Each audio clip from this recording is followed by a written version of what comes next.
These companies support the Thom Hartmann Program. They are HelloFresh, the #1 meal kit delivery service. More info at HelloFresh.com, code TOM. CB Distillery, CBD for sleep and pain relief. More info is available at cbdistillery.com, code TOM. Ground News, a well-rounded perspective for news readers. More info at ground.news/Tom.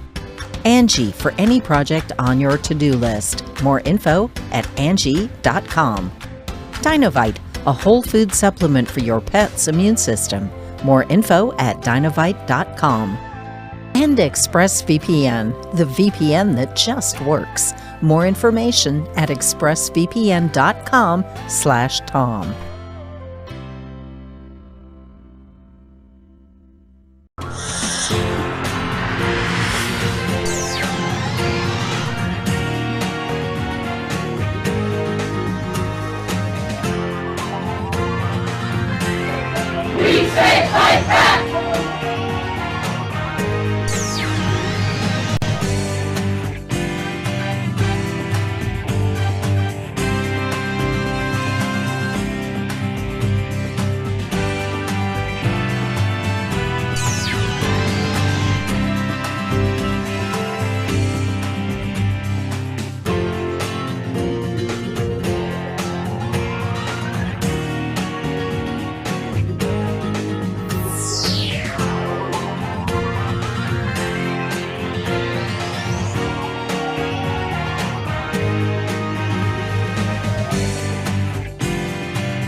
Today we're reading about Thunderdome politics, an uncivil war taking back our democracy in an age of Trumpian disinformation and Thunderdome politics by Greg Sargent, the Washington Post columnist. This is from his chapter on voter suppression. It's page 37.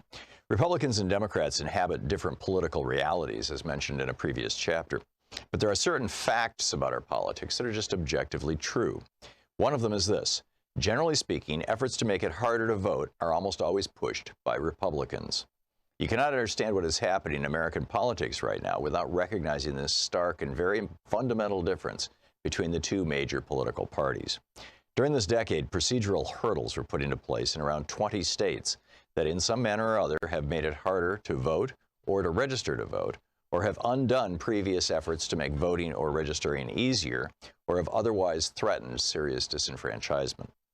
Most of them were the creation of Republican lawmakers and officials.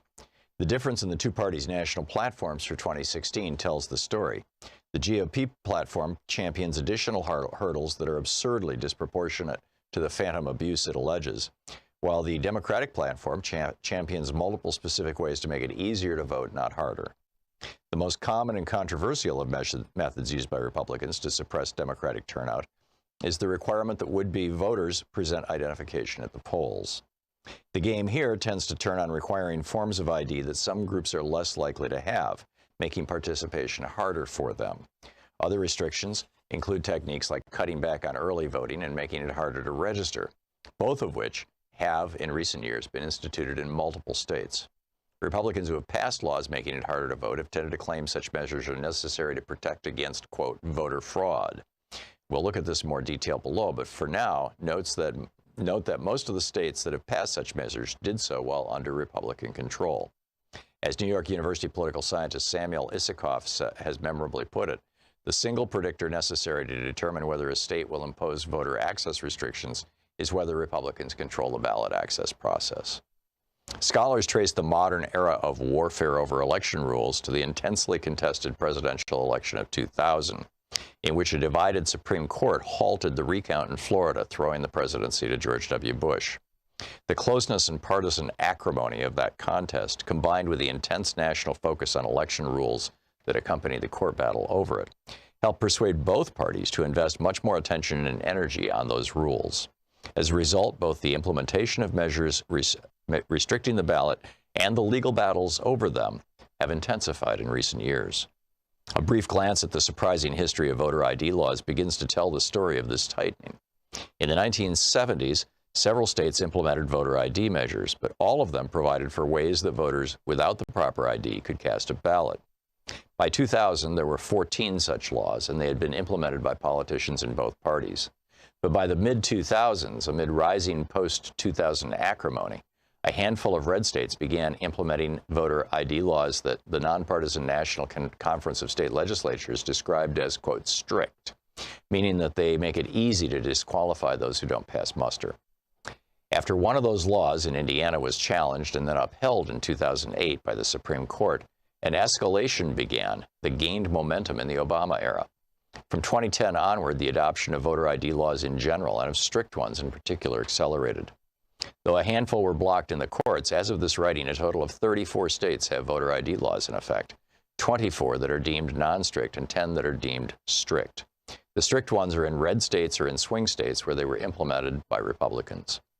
The story is very similar if you evaluate the state's voting rules in a broader way, by including not just voter ID measures, but also cutbacks to early voting and restrictions on registration.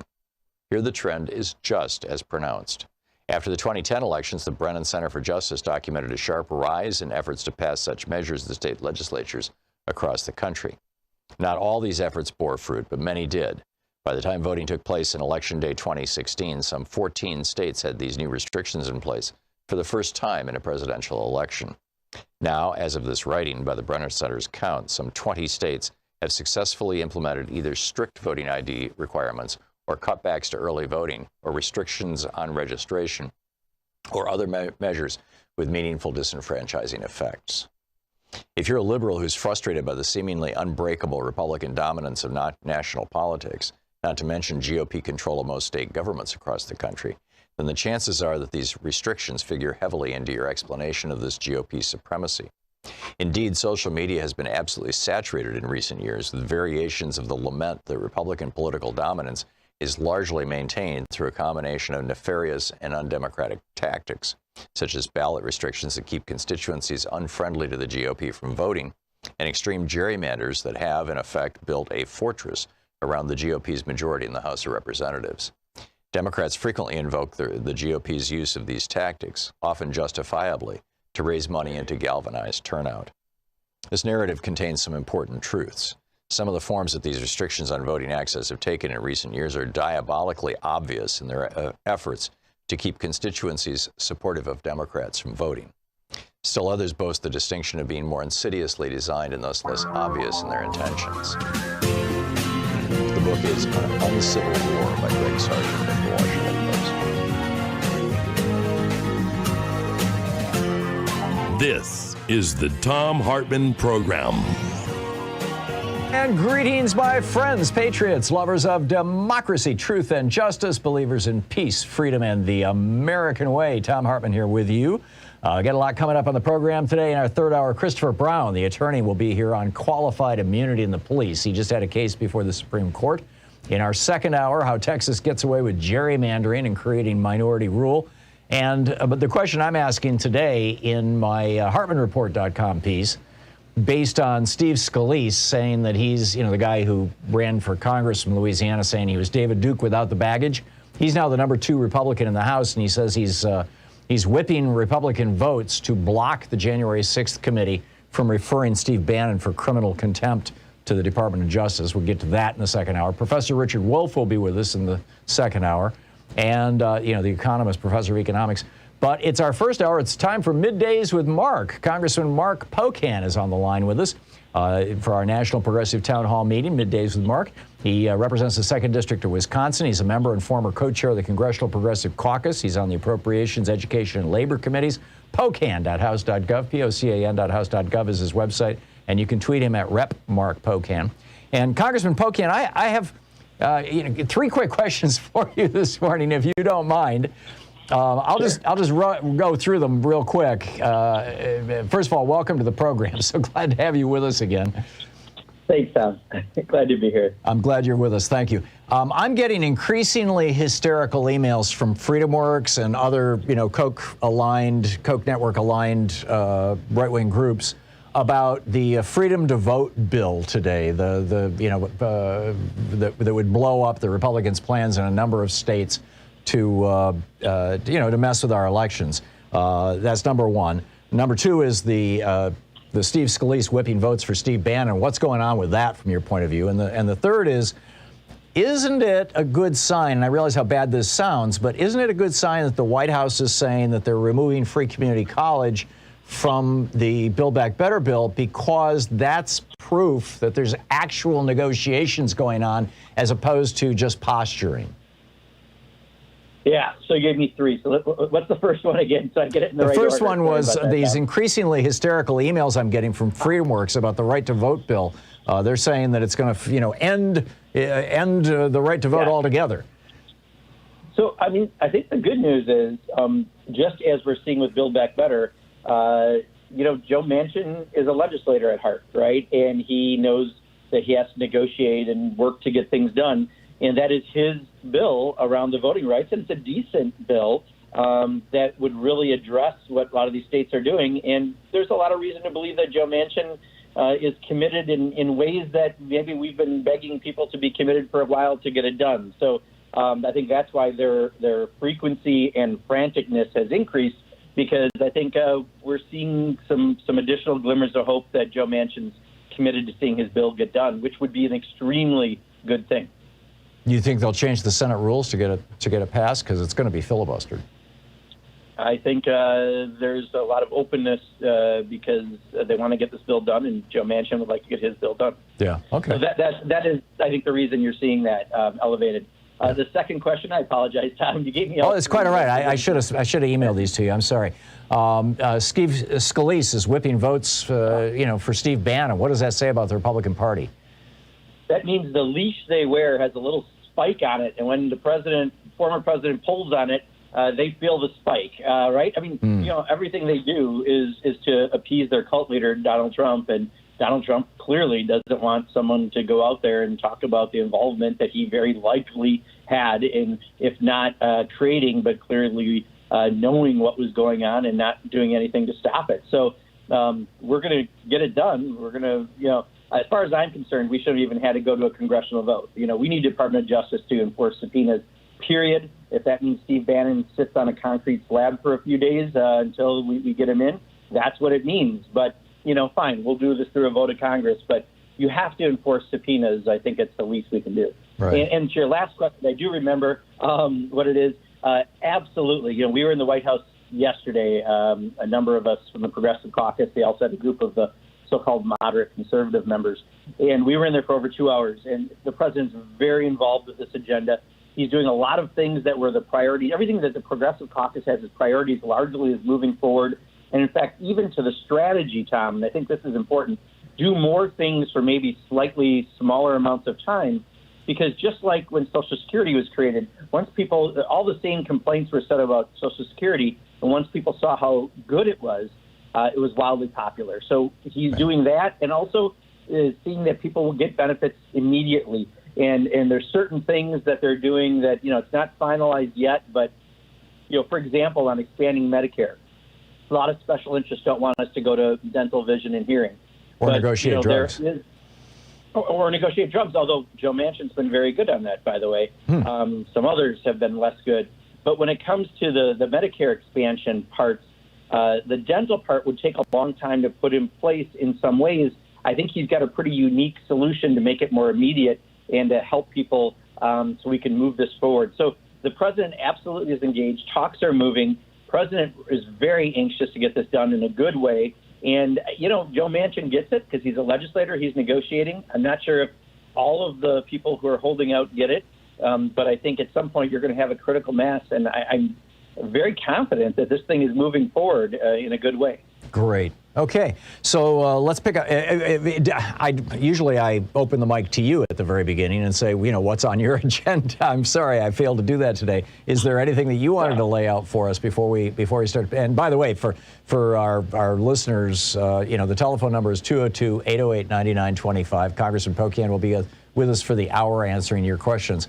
And there are a few lines open right now. So anything on your mind, Congressman Pocan, that you wanted to lay on us before we move to the calls? I was just going to stress that, I think things are moving well. Are we going to be happy with everything? No.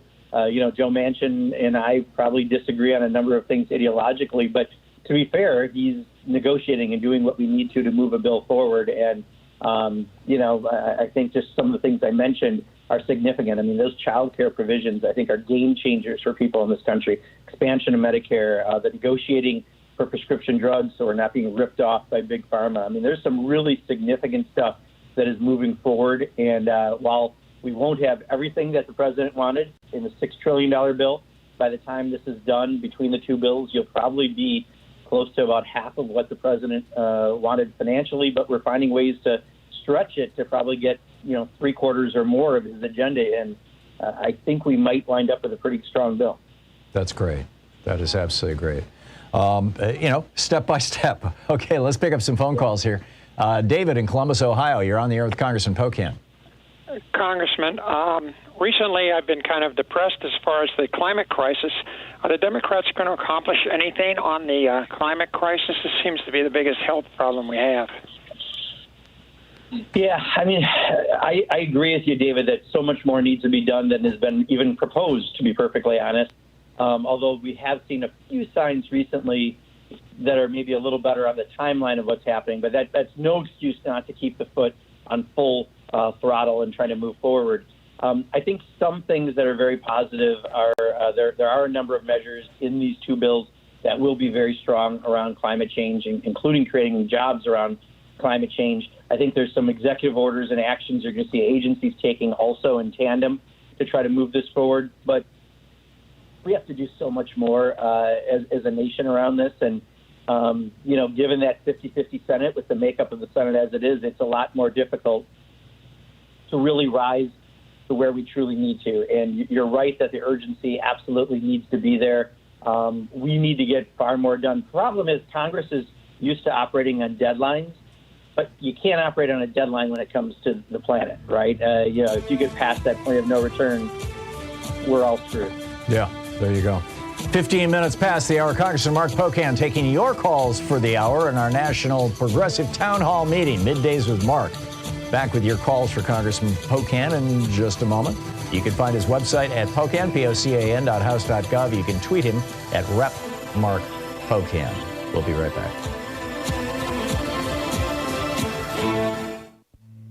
This is the Thom Hartmann Program. It's Middays with Mark with the Congressional Progressive Caucus's Congressman Mark Pocan of Wisconsin. We'll be right back.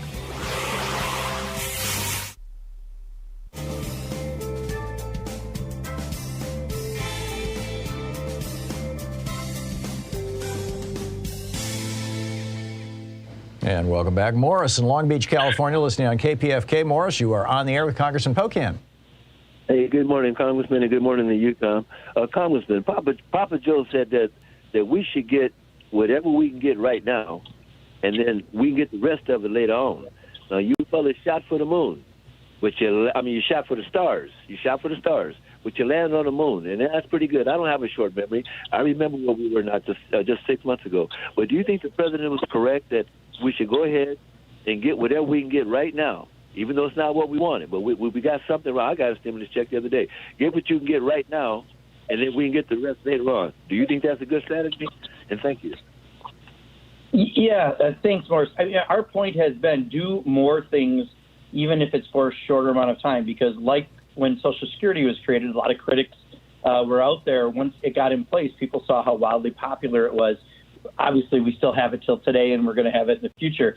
So that's the same thing is true here. If you look at what is in the Build Back Better Act, the infrastructure bill, and what we passed in the rescue plan, you're going to have more spent than we spent on the New Deal or the Great Society or any of these massive things that we have done in our history. So this is a big deal. And I think, the more we obviously want to get as much as possible done, and that's where we're in a negotiation stance. And I think because of that, we will get a lot of big ideas. And the president did say he's still committed to his full agenda at that $6 trillion level, and he will continue to work on that through his presidency. And I take him at his word. Stephen in Patuxala, Ohio, if I'm saying that right, Stephen? You're on the air with Congressman Pocan.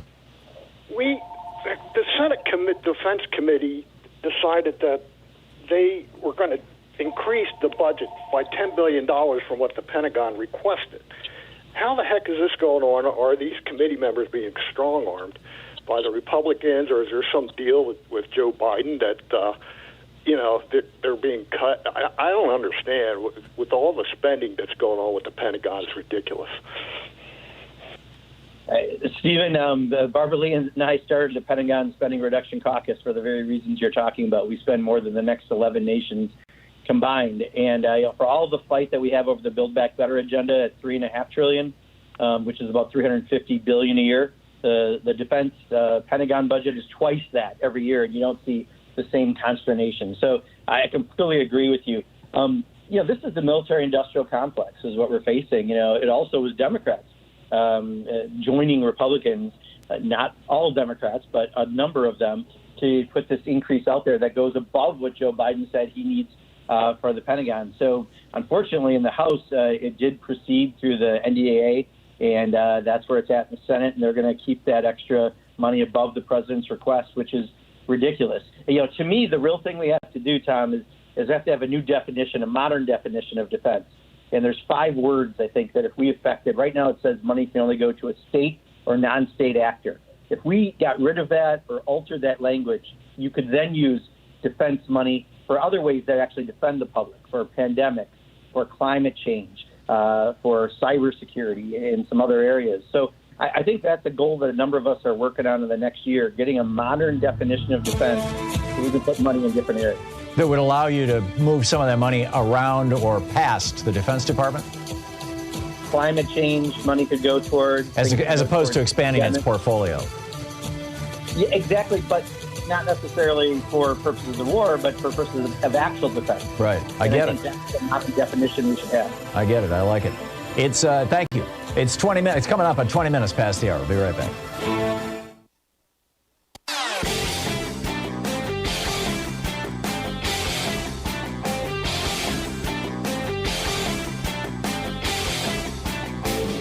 Our 1 hour free podcast recaps our show, and it's available wherever fine podcasts are found. And we have the full 3 hour podcast available over at thomhartmann.com if you want to really support our program. So there are actually some substantial differences between the Taliban, the Afghanistan Taliban, the group that has, that Donald Trump signed what his Secretary of State his Defense Secretary and his National Security Advisor referred to as surrender documents to back in early 2020.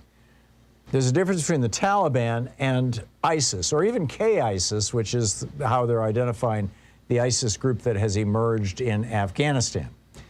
The main difference is that the Taliban's ambitions are largely confined to Afghanistan. They want to be a regional force. They were the government of Afghanistan before. They want to be the government of Afghanistan again. ISIS, on the other hand, wants to reestablish the entire caliphate across the Middle East, across Northern Africa, across parts of Southern Europe. And this is going to bring these two into conflict. I've got a whole video about this over at thomhartmann.com for folks who support the program. Check it out. Congressman Mark Pocan with us, 21 minutes past the hour. Congressman Pocan, we just had a caller asking about, the Congress just added $10 billion more than the Pentagon and Joe Biden asked for into the defense budget. Did that come from individual members of Congress getting elbows bent by individual defense contractor lobbyists and saying, hey, and in your district we can make some extra cluster bombs, and in your district we can make some extra uniforms or whatever? Is that how that worked? And how would you expand the definitions of defense to get around this kind of problem? Sure. So, Barbara Lee and I co-founded the Pentagon Spending Reduction Caucus, and we put a lot of time into this, working with the various groups out there that are working on this. And, I think this is just the military-industrial complex at its quotes best, in that they have jobs in every member's district, and they're able to trigger those networks to make members spend more than we actually need, because it becomes a jobs issue, unfortunately. Yet, for many of us, it's actually creating weapons of war that are about death and destruction, and we don't want that. And often these are unaudited programs, and they're programs that fail, and we still pour money down that drain.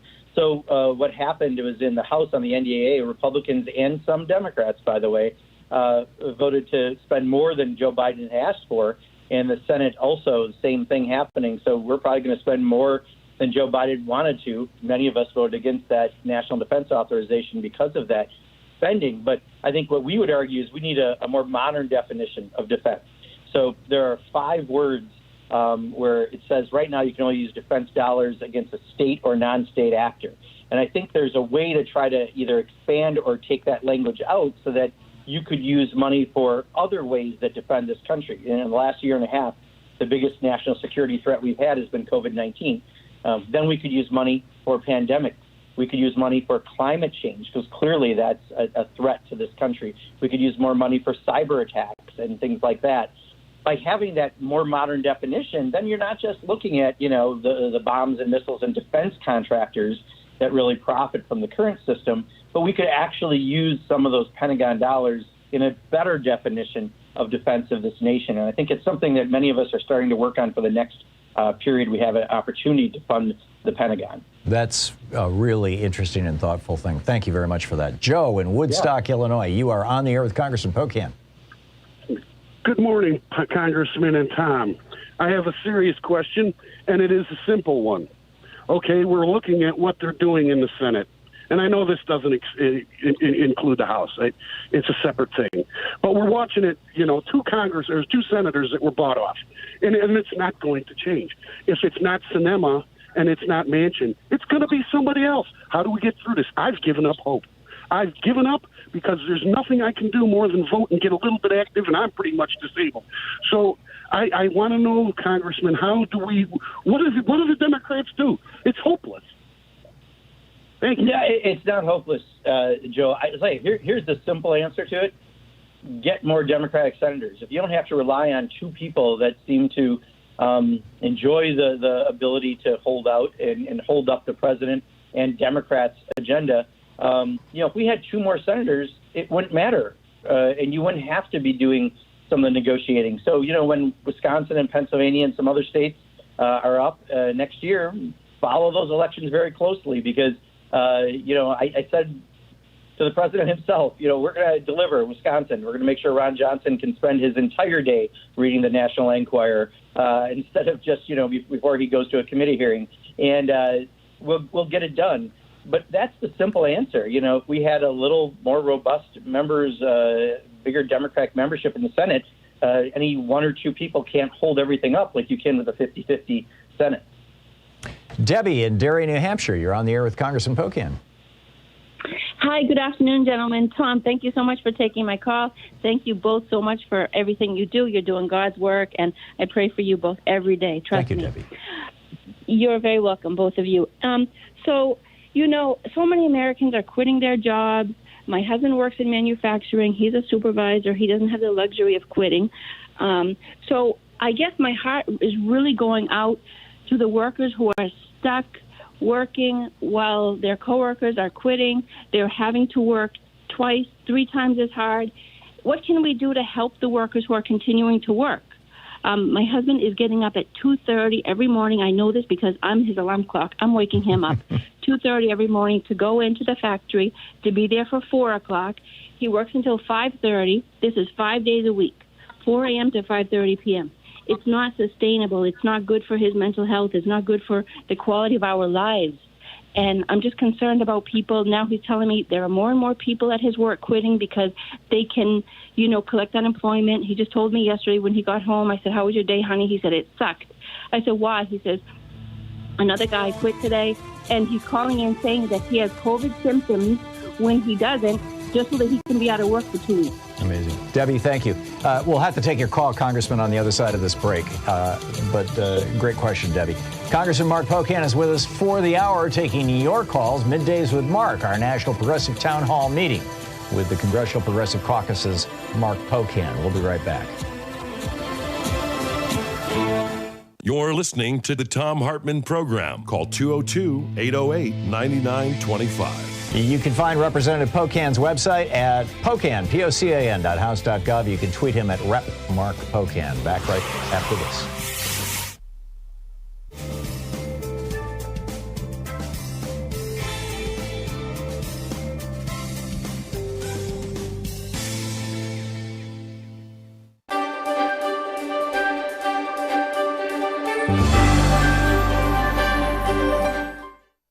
Our book today is Future War, Preparing for the New Global Battlefield by Robert, I believe it's pronounced Latif, L-A-T-I-F-F.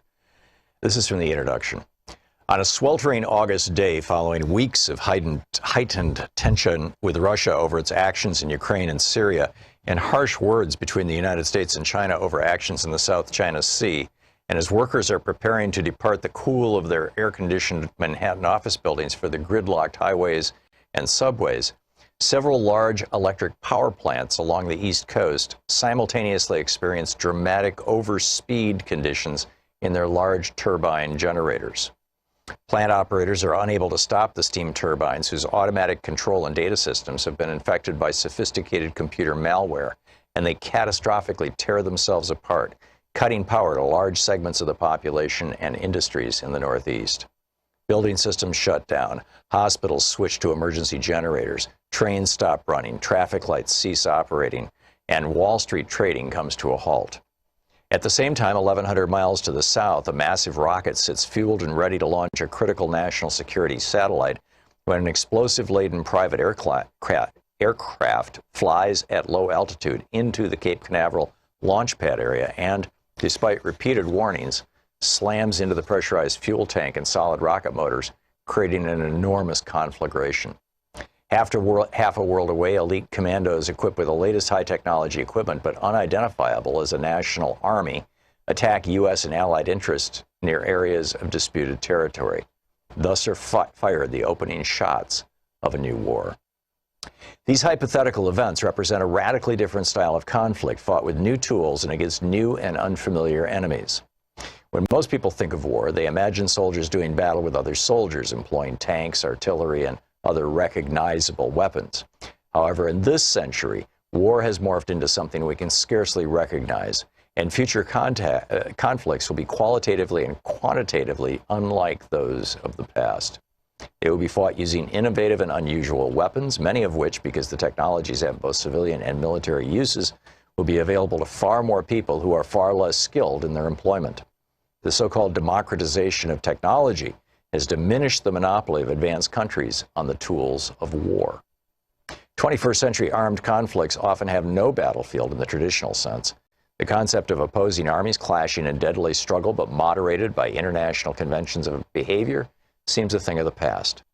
In 1999, Chinese colonels Kuo Liang and Wang Shuangshui predicted that soldiers would increasingly be computer hackers, financiers, drug smugglers, and agents of private corporations rather than members of a military, and that their weapons would include not only airplanes, cannons, poison gas bombs, and biochemical agents, but also computer viruses, net browsers, and financial derivative tools. Their predictions were prescient. Yesterday's wars were, like World War II, about saving civilized nations from maniacal dictators, or like the conflicts in Vietnam and Korea, devoted to a clash of ideologies in the attempt to limit the spread of one hegemon over another. They were big affairs involving large military forces and enormous violence. Today's wars are more about cultural and religious hatreds, using violence as a means to change the hearts and minds of people, among whom the killing occurs with more frequency. Tomorrow's wars will be different still, fought largely for political dominance with stealth and cunning, targeting innocents and institutions, heavily dependent on information superiority, and employing strange new weapons.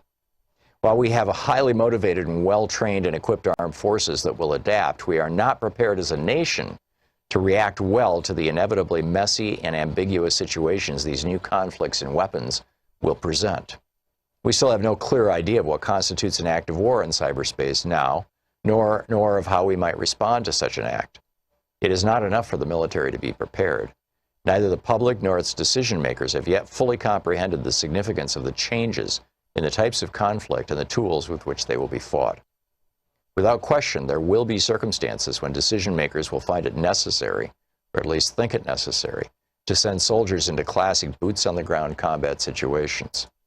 We will continue to project force with our powerful aircraft, our munitions, and our aircraft carrier strike groups.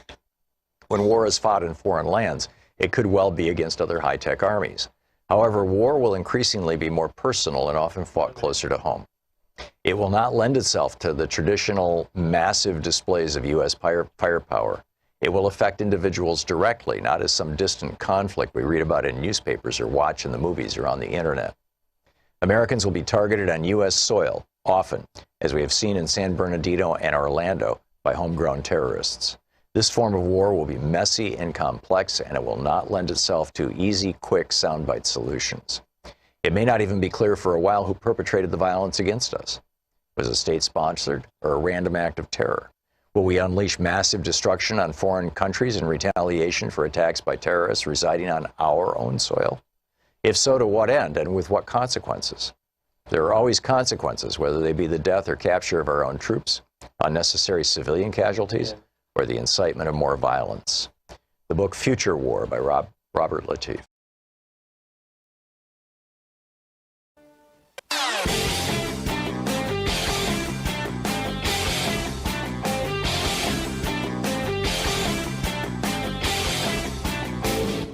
Missed my opening rant today? It's usually published over at HartmannReport.com, where you can read it and share it with your friends for free. Check it out, HartmannReport.com. And welcome back. Congressman Mark Pocan is with us for the hour, taking your calls. Middays with Mark, our national Progressive Townhall Meeting here on Wednesdays on the Thom Hartmann Program. Paul in Woodinville, Washington, you're on the air with Congressman Pocan. Yes, thanks, Tom and Congressman. I think the Democrats need to do a better job messaging that, number one, the Build Back Better spending, there is no entitlement spending in Build Back Better, and also Build Back Better does not add anything to the national debt. I don't think people understand that the smaller infrastructure bill that the Republicans want does add to the national debt because it has no associated tax increases with it. And it only has the things in it that the Republicans want, but they don't want to pay for. They want to put it on the credit card, as usual, and leave us holding the bag.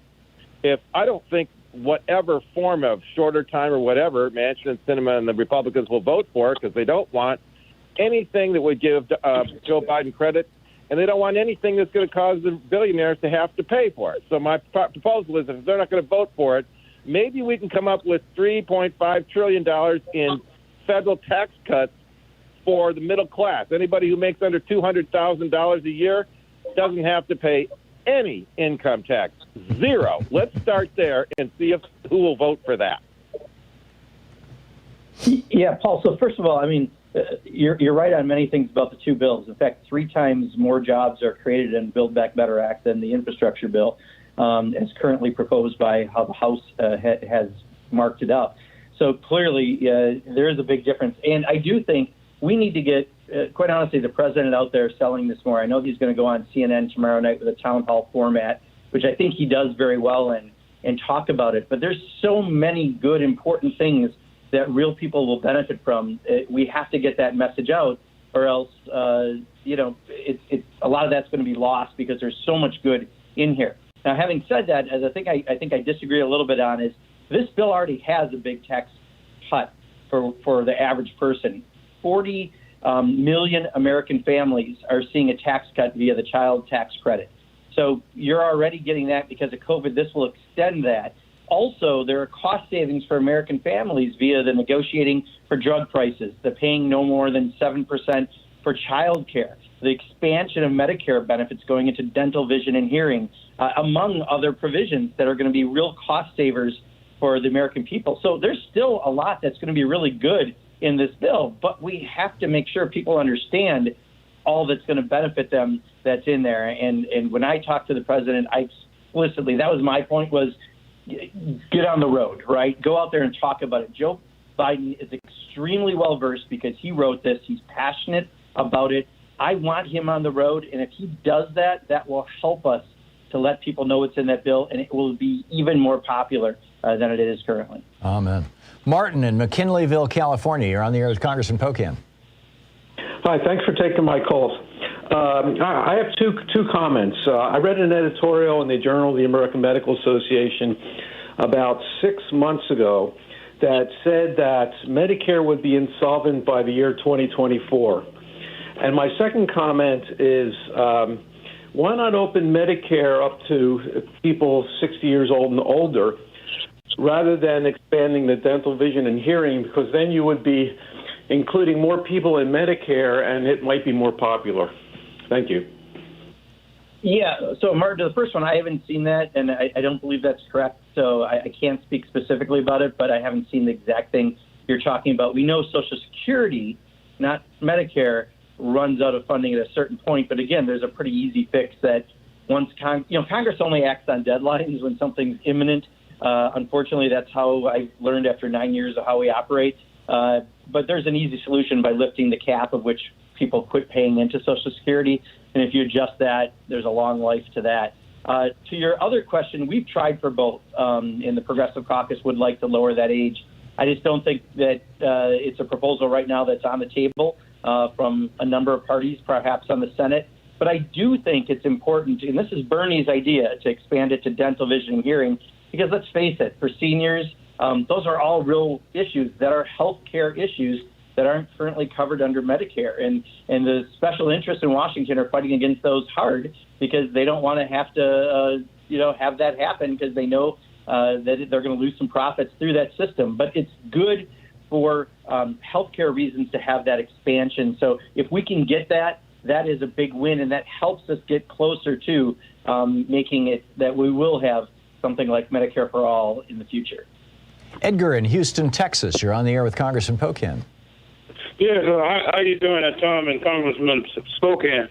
I'm wondering why they're having a problem with Joe Manchin when all they have to do is because we're doing we're trying to get into the alternative energy thing, you offer those coal miners, those people in there who are killing themselves and destroying and helping to destroy the medical systems, you can offer those people first up to those alternative jobs. Why don't they do that?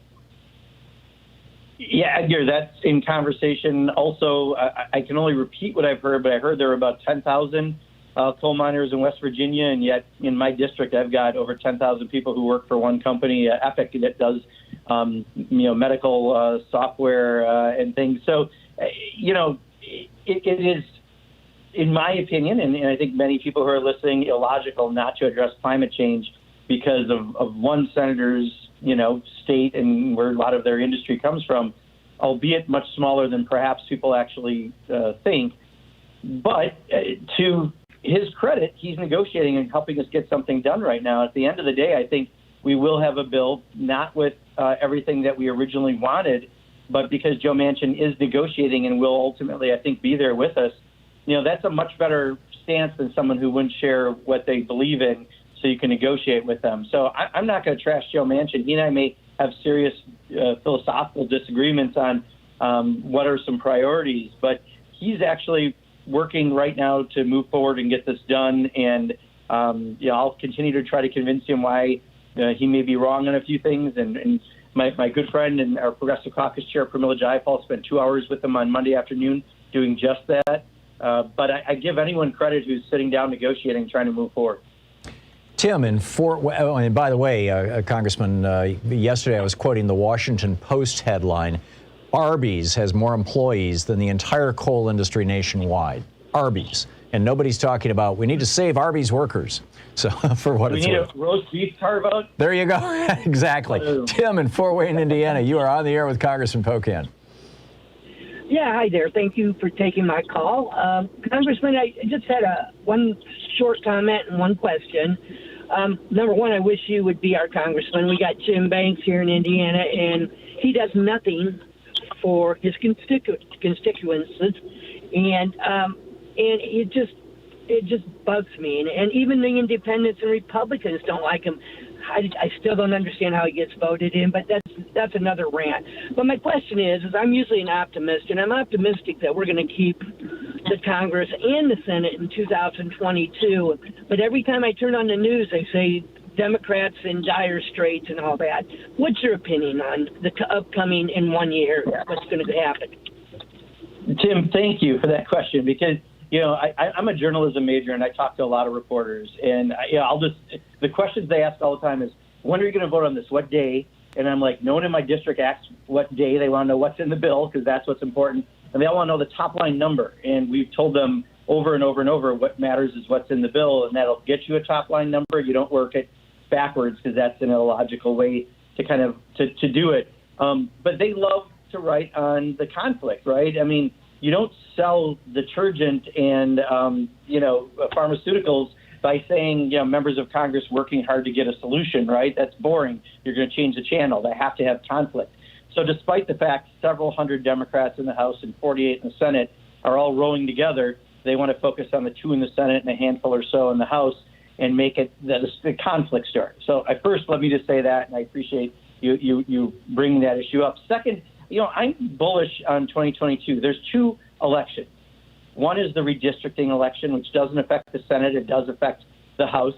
And how gerrymandering occurs could already, put you up or down so many seats, and we've got to watch that very closely. But secondly, if we get this done, the Build Back Better agenda on top of the rescue plan, we are going to done more than any Congress probably since FDR.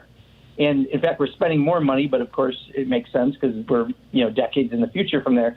But it's that big what we're getting done right now. And this is stuff that real people will see. This isn't a bunch of carve-outs for special interests in Big Pharma. They're the ones who are opposing this because they don't want to pay for it. So there's a lot, I think, to be bullish on, even though traditionally that first election after a new president comes in can be tough. I'm feeling pretty good if we get this done. Yeah, amen. Me too.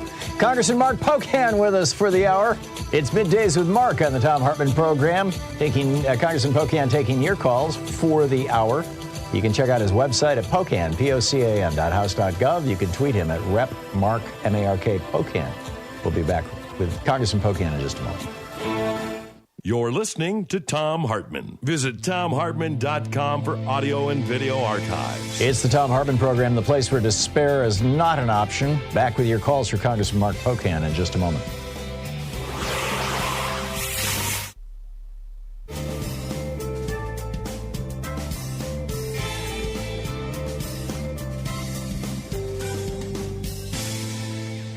And welcome back. Rick in Portland, Maine, watching on Free Speech TV. Hey, Rick, you're on the air with Congressman Pocan. Calling from Portland, Maine, Portland, Oregon's namesake. There you go. So, or vice versa. No.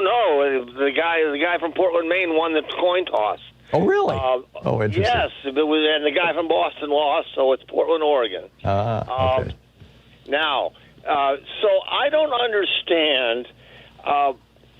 I don't understand why Senator Manchin cannot be satisfied. This kind of parallels the question that you just dealt with. I can't understand why Senator Manchin can't be satisfied with regards to his concerns for West Virginians. I understand 91% of, I heard a figure of 91% of the revenue that, or the economy of West Virginia depends on oil and gas and coal. But that's, those are dead end industries eventually. Why can't he be happy with provisions to provide even better jobs for West Virginians and move West Virginia away from a fossil fuel-based economy? I mean, it's the mountaintop state. Guess what? They're blowing up the mountaintops in West Virginia. They have been for decades. I mean, that's hardly in the interest of the people of West Virginia. It just seems to me that, is it just because he's wedded to the funding from the fossil fuel industry, and therefore he doesn't want them to be disturbed? Well, he also makes $1 million a year from his own coal company. I hear you saying that maybe he's more flexible than that. I think you'll understand the import of my question. I'm looking forward to the answer, Congressman. Yeah, thanks for the question, Rick. First of all, I don't believe that 99% of their economy is based on oil and gas is accurate at all. And I do think one thing I've noticed about people who are around in Congress for a long period of time is they don't always keep up with maybe the changes in their state. And I'm sure at one time even more significant was the industries he's talking about. And, he also has some interest in those industries as well that may color his views a little bit on the importance to his state. But to his credit, our friend, the program's friend, Ro Khanna, was telling me that, he was invited out by Joe Manchin a couple of years back to talk about Silicon Valley and jobs, and he was trying to do just what you're saying, seeing how to bring some of those jobs to West Virginia. So I do think, I have far less of a problem with Joe Manchin, even though we disagree and that we will work to convince him to our side as much as possible. But he's negotiating, at least in good faith, and someone who doesn't tell you what they're for, because then you can't find out what you have in common. And, I think that there is promise. We disagree very strongly on the climate change provisions, and we're going to keep trying to get him to a better place on this. But I think that if we just pretend that this really is that important to West Virginia, I don't believe it is anymore. I don't think in the modern West Virginia, and I think that's part of the problem is perhaps there's a view of a former time, and we have to try to help convince that, as you said, there are some better options in the future. Yeah, he's stuck in the past. 48 minutes past the hour, Congressman Mark Pocan taking your calls for the hour. Pocan.house.gov and Rep. Mark Pocan on Twitter. We'll be back with more of your calls for Congressman Pocan in just a moment. Stick around. Well, I'll be back in 60 seconds. I got to read an ad over on the commercial side. We'll be right back.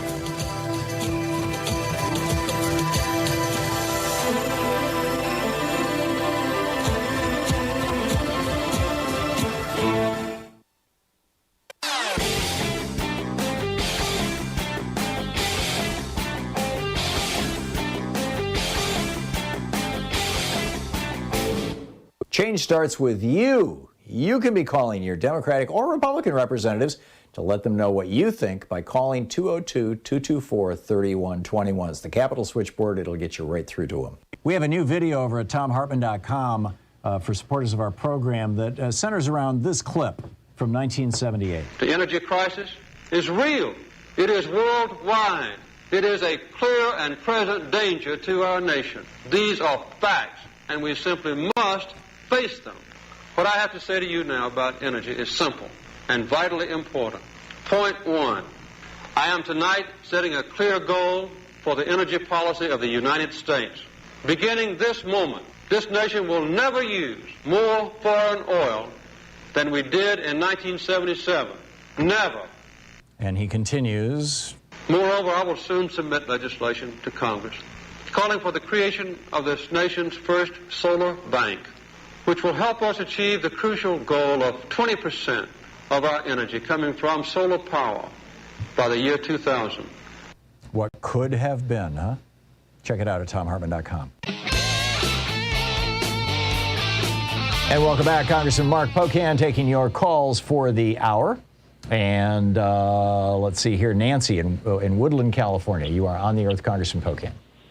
Yeah, I'm just wondering why we don't see Congress people being held immediately accountable for their bad actions, especially when it concerns the insurrection. I mean, we have a photo of Josh Hawley giving the power salute to the insurrectionists. We've got Mo Brooks on video with that speech he gave. And then just a few weeks ago, Madison Cawthorn was urging people to break insurrectionists out of jail. And they're still in Congress. I don't understand that.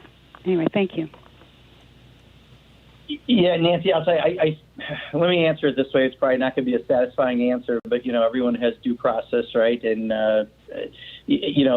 you have to be able to prove something, part of why we're trying to do the January 6th commission. I think the answer, though, that I really want to say is it's just, I've been doing this now for almost 3 decades, local, state, federal service, and watching us go down to the point that, a major political party in this country now is nothing more than a cult of a personality of someone who has authoritarian and racist tendencies is really sad. And, a lot of these new folks who've been elected are representing the worst qualities of Donald Trump, which is a lot to say. And I find that's what's really unfortunate because it changes the standard by which people are judged, and it makes it much more difficult to try to get things done. So it's really disheartening to someone like me who believes in our system and our institutions and to see this happen. But at the same time, that's why we have commissions like the January 6th Commission to get the truth and to go after those who need to be held accountable. And it may not be as swift as people would want, but, we're doing the best we can with juggling an awful lot of balls that Congress is juggling right now. Luigi in Pensacola, Florida. You're on the air with Congressman Pocan. Yes, Congressman, thank you for everything. My question is, excuse me, again, regarding messaging. I notice all the media attention is playing on the Democrats' supposed inability to get things done. Meanwhile, the Republicans are sitting back there laughing the whole time. What is it going to take for maybe guys like you, and I know you try, to step up when the press asks these questions about the Democrats and the fact that we can't get these things done? Why don't you focus back and say, why don't you go ask Mitch McConnell and Republicans? Why aren't you asking them these questions? Yeah, Luigi, we do, trust me. But, we don't have the bully pulpit in the way the president does. And, honestly, I think what I said to him, pretty much what I'm going to say right now is, there's so much good in the Build Back Better agenda. People just need to know about it. We got to cut through. Otherwise, they're going to write about what day and what amount rather than what's in the bill, which is wildly popular and people will really benefit from. The president is that house on the block on Halloween that's giving out the full-size Hershey bars. He's not giving out the black licorice or the circus peanuts, right? He's got the good stuff.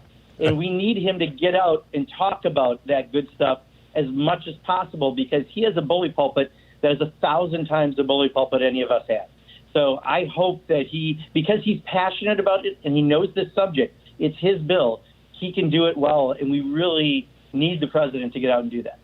Gordon in Naperville, Illinois. You're on the air with Congressman Pocan. Hi, good afternoon. My question is about if we can get Bannon on the stand, so to speak, before the committee. Even if we do get him there, he's just going to play stupid. He's going to answer stuff with, oh, I don't remember, I don't recall, oh, I can't remember that. Is there anything that the Select Committee, are there any consequences they can give him if he just gets up there and plays stupid? Can they continue to find him in contempt? What can they do to make him actually answer questions? And he has a Fifth Amendment right, doesn't he? Yeah, but also, if he perjures himself, there's perjury, right? I mean, there's still things that you can do to make someone tell the truth. And yes, he may try to dance around a lot of things. Was he one of the guys that went on Dances with the Stars? I don't remember. Some of those former Trump people. No, Bannon didn't. No, Bannon didn't. Okay, I didn't exactly think of him as a dancer. But my guess is, you're right. He's probably going to not try to give a clear answer, but let's still put him in front of the American people and show that, because sometimes a non-answer is an answer, right? If you can't answer a clear, easy yes/no question, and instead, you're two-stepping it, the American people know what that answer really is, right? And I think there's a value to putting him there no matter what, and he has to comply with a subpoena. And if he doesn't, put him on a concrete slab for a few nights in jail. That's what we need to do. Sharon in Browns Valley, California. You're on the air with Congressman Pocan. We got about a minute left to the end of the hour. Hello, gentlemen. It's a pleasure. Tom addresses several times on his show the 14th Amendment with regard to full faith and credit of the United States. Excuse me. And I am worried about the debt ceiling constantly being an argument. It seems to Tom and to me that the full faith and credit clause of the 14th Amendment should bar the debt ceiling. Can you comment, please? Yeah, trust me, we've even got some of our most conservative members who are behind getting rid of this idiotic, only created in the swamp of Washington debt ceiling provision, which is used for obstruction. There's no reason to say you've already authorized the expenditure. To have a second step of whether or not you're going to mail the check is completely idiotic, and now it's used as an obstruction tool. We should get rid of it, no question.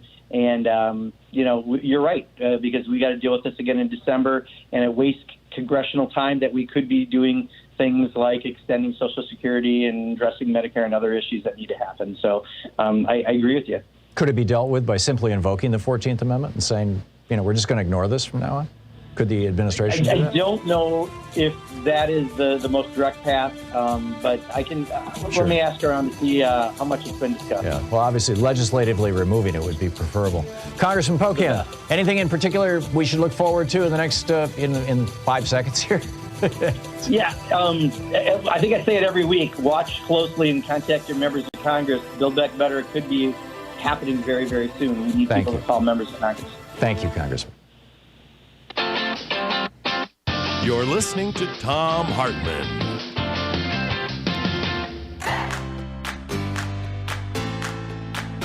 These companies support the Thom Hartmann Program. They are HelloFresh, the #1 meal kit delivery service. More info at HelloFresh.com, code TOM. CB Distillery, CBD for sleep and pain relief. More info is available at cbdistillery.com, code TOM. Ground News, a well-rounded perspective for news readers. More info at ground.news/Tom. Angie, for any project on your to-do list. More info at Angie.com. Dinovite, a whole food supplement for your pet's immune system. More info at Dinovite.com.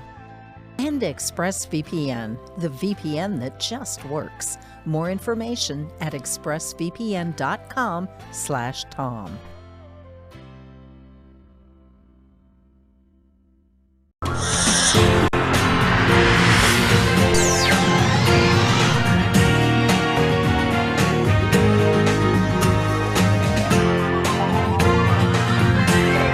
We say fight back!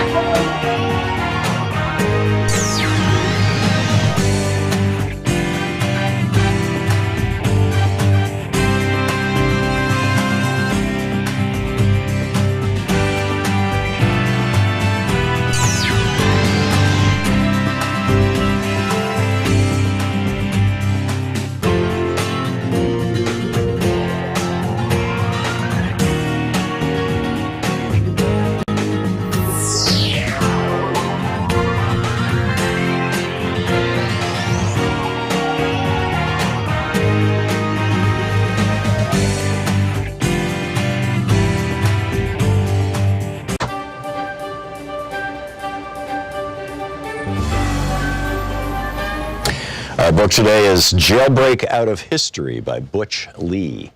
This is from the first chapter, Jailbreak Out of History, Harriet. Focus on Amazons, about why we deal with real women as myths, girls who never really existed.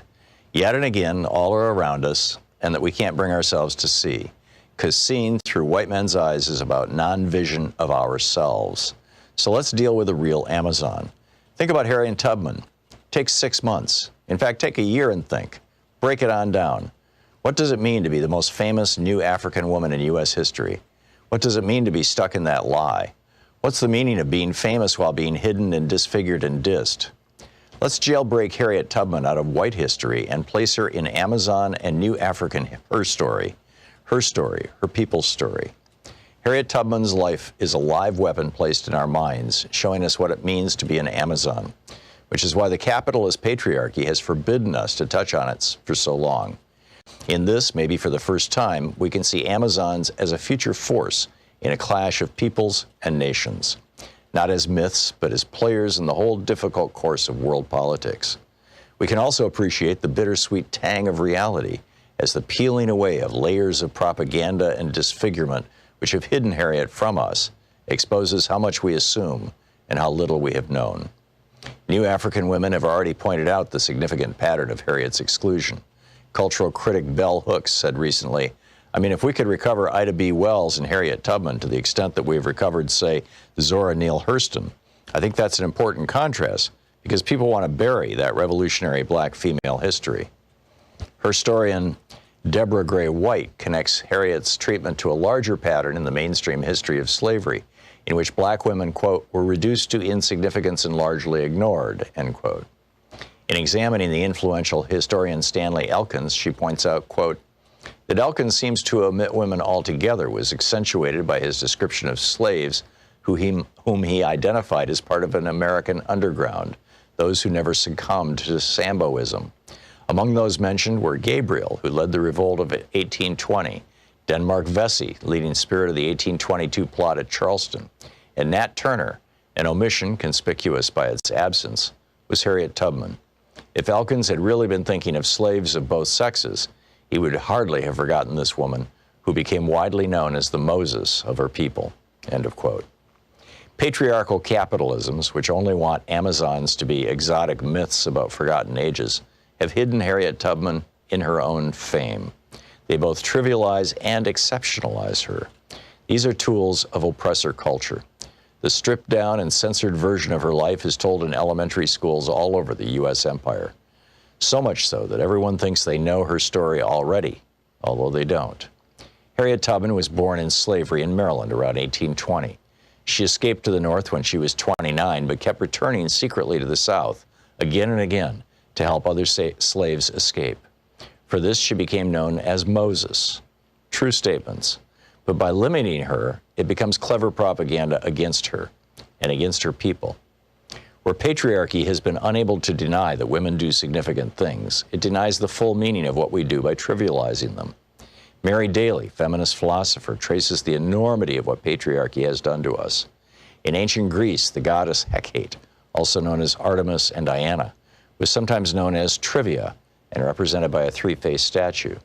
That was also the name used for the intersection of three paths, which in many old cultures were the sites of mystical power.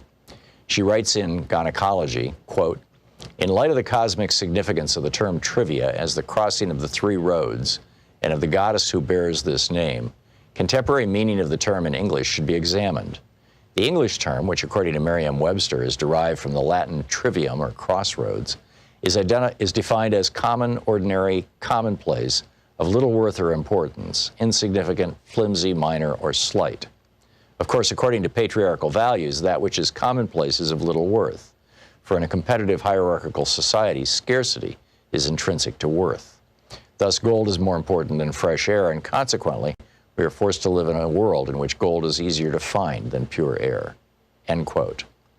So to trivialize Harriet Tubman, the capitalist patriarchy pictures her as an idealized woman by their definition, who makes a life of helping others. Thus, her deeds are squeezed into women's assigned maternal role as nurturer, helper, and rescuer of men, who then go on to do important things. But Harriet wasn't repping Mother Teresa. She wasn't even any kind of civilian at all. She was a combatant, a guerrilla, a warrior carrying pistol and rifle, fighting in her people's long war for freedom, a war that rocked the foundations of African society, American society, and that has never gone away. Think about what it means to be called Moses, which was the code name other new Africans gave her, and which became Harriet's famous warrior name in the anti-slavery underground. When we check out the Bible, we can see that Moses was a ruthless visionary, someone who forced the boldest changes and risks upon his people so that they could survive, who led them out of captivity. To put it simply, Moses was a leader in a time of war. So too was Harriet Tubman. The book, Jailbreak Out of History by Butch Lee.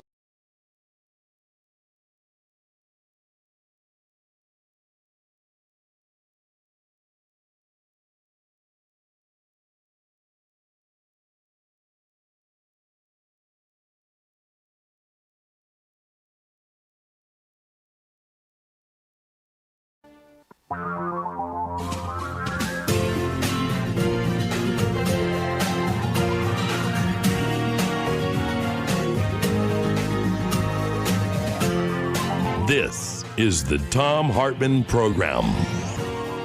And welcome back. Thom Hartmann here with you. On the line with us is Professor Richard Wolff, who has been with us for weeks and weeks and weeks and quite some long time here on a regular basis. And he's the author of a book, Understanding Marxism. And I'd like to do a bit of a dive into it. Professor, welcome back.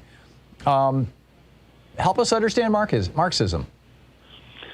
Well, Marxism is, as it has done many times in the past, coming back into vogue. It's like the movement from wide ties to narrow ties for men in their formal outfits.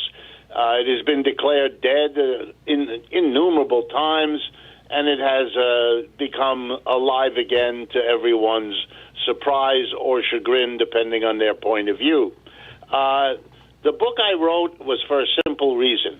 We've been getting a rising number of emails. They're now coming in hundreds and sometimes even thousands in the passage of a month or two or three. And they basically are asking me lots of different questions, which, if you boil them down, are, what's this Marxism all about? And because it's the United States, we have a problem. For the last 75 years, Marxism has been a kind of taboo. It was associated with the Soviet Union. That was in turn considered to be a great enemy. And so everybody who was a good person or thought of themselves that way made sure to learn little or nothing about it. I remember being amazed as I went through college and graduate school on the way to my PhD in economics that I was never assigned a word of Karl Marx in my program, and I have all those degrees. And that was not because it isn't relevant. It is. It's not because Marx wasn't a great thinker. He was. It's because people were afraid here in the United States. And for all the reasons you know as well as I, over the last 8 or 9 years, all that has changed. Changed in historical time, almost like in an instant. And suddenly people want to know, what is this all about? Capitalism doesn't seem to be working real well for a vast majority of our people, and it's absolutely no surprise that they should, as they think about it, turn to what is the most developed, critical analysis of capitalism around, and that's Karl Marx. And being interested in him doesn't mean you're some kind of robot follower, doesn't mean you do it in a dogmatic way, or none of that. Karl Marx made his share of mistakes like every other major writer. But he is, and he remains, the critical thinker who launched the project of criticizing as capitalism. And in that way, he's just as important as Adam Smith, who was the great early thinker who celebrated capitalism. And if we weren't a frightened country, we would be as busy teaching the perspective on capitalism espoused by folks who love it as we would be teaching how to look at capitalism through the eyes of people who are critical of it, since, believe me, more than ever in American history, those two numbers are getting closer and closer together. And so for me, it was a way to answer lots and lots of questions with one short and hopefully easily accessible book. Excuse me. Adam Smith, in his, I thought it was kind of a critique of capitalism, theory of moral sentiments. Right. You know, is essentially arguing for regulated capitalism, saying this thing can go off the rails. How does that compare with, or how would you summarize Karl Marx's analysis of capitalism? I think it was a very nuanced analysis. You know, he was very respectful of Adam Smith.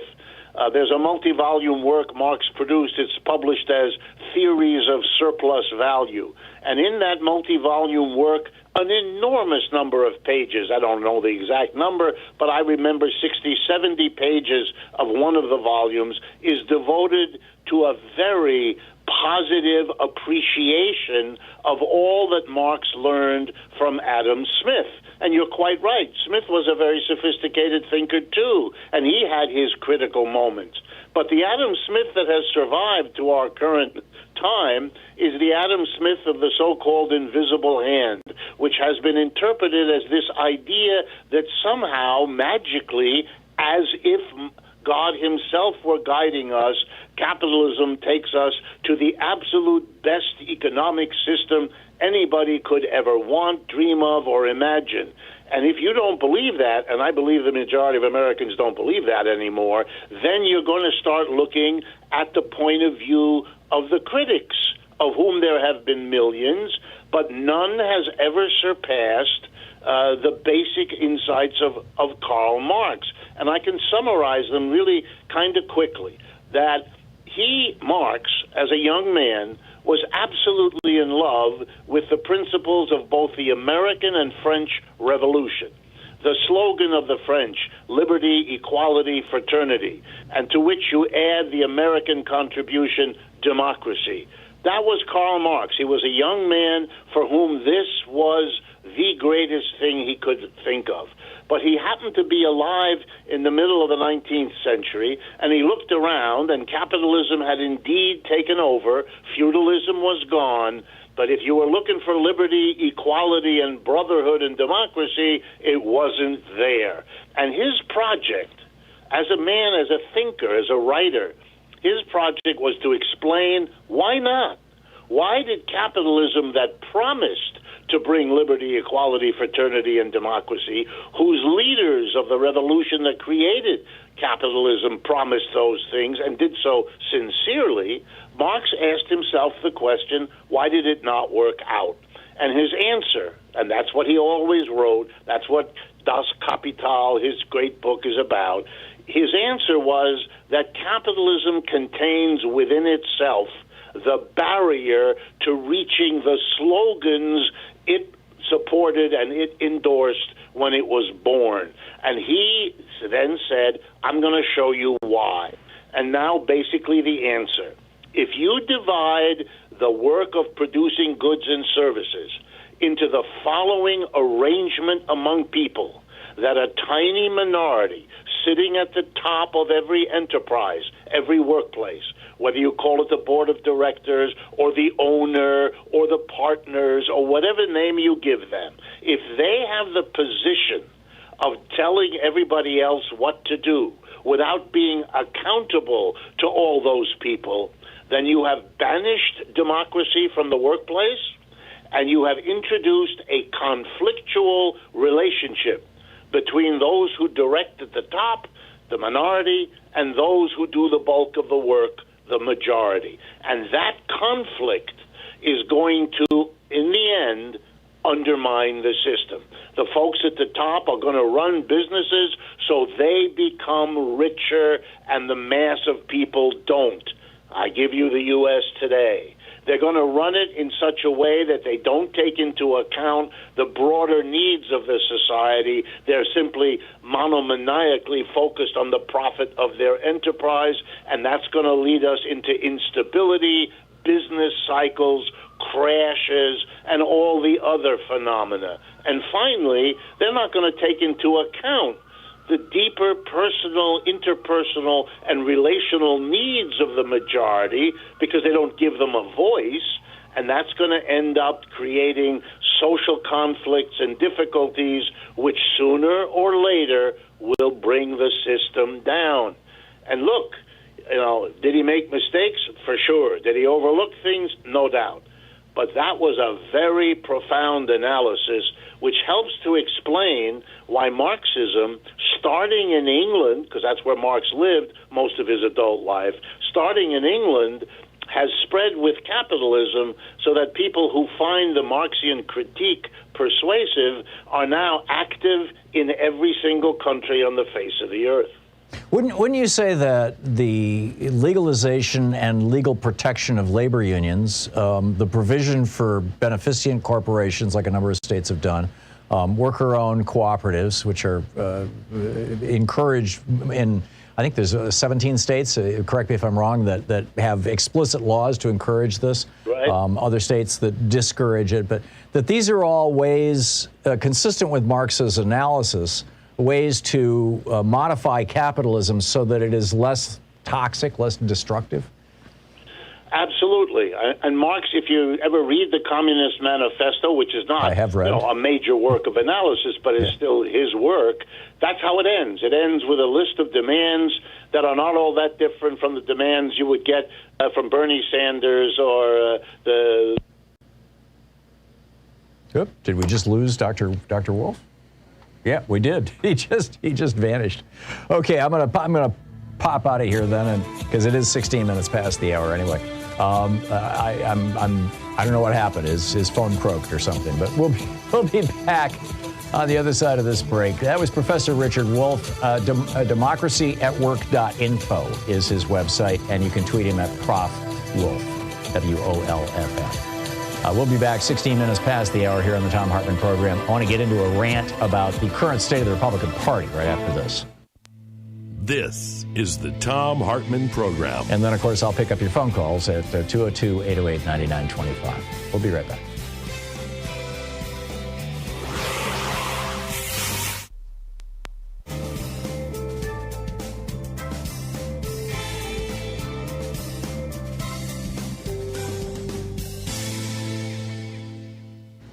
And welcome back. Jessica in Chicago. Hey, Jessica, thanks for watching us on Free Speech TV. What's on your mind today? Hi, Tom. I love that you said go ahead and purge the Chicago cops that don't care about their lives. Oh yeah, de Blasio is saying this now about the New York cops. He just came out and said it yesterday. We're spreading it to the people they serve. Our city of Chicago is so diverse. It's a third Hispanic, a third black, and a third white.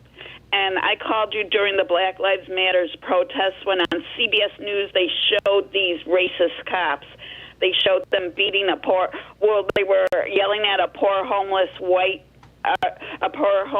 man trying to cross the street because the curfew was up. And the crowd dispersed because there were more cops than there were people in that intersection. But they tried to go after a homeless man and an Asian man riding his bike with these big German Shepherd dogs. And so we say to these stupid racist cops, don't let the squad car door hit you in the butt. We're ready to be done with them. You live in Chicago. What's the level of support for Mayor Lightfoot? And I haven't caught the news in the last day or so about Chicago. Aren't we very close to, or did we just hit the deadline for the cops in Chicago to get vaccinated? Yeah, it was a few days ago. And they're not doing it. They're protesting it. And they're crazy. We don't care about them. It's a little over 1,000. It's like 1,200. And we say bye-bye because we have other cops. And I would love for some Hispanic and black cops to replace. Yeah, it's a good idea. I mean, the fact that you've got police officers in Chicago who don't care about public safety, who don't care if they are spreading disease to people who might be immune compromised, might not, for like Colin Powell, for whom the vaccine, frankly just doesn't work because he's got cancer of the immune system, So it's like, so we need to get this pandemic under control. And the only way to do that is through vaccination. And you've got these cops who are obviously listening to right-wing radio and watching Fox News, and this is their thing. if they are so gung-ho to tear down America so that, the Biden administration is crippled by a bad economy because we still are stuck in a pandemic, let them go. I mean, this is a great way to identify who the crazies are who don't really believe in America. Right. They don't wear masks either. They don't care. Yeah. They shouldn't be allowed. Yeah. So this is a lawsuit that's going on between the city now and the police union, or is the police union just in defiance? I mean, how is this playing They're out? in defiance. Lori Lightfoot even said they could be tested twice a week. That's Right. pretty darn good when Fox News tests every day for coronavirus. Yeah. They're pretty darn lucky she said they could be tested twice a week. They won't accept that either. Amazing.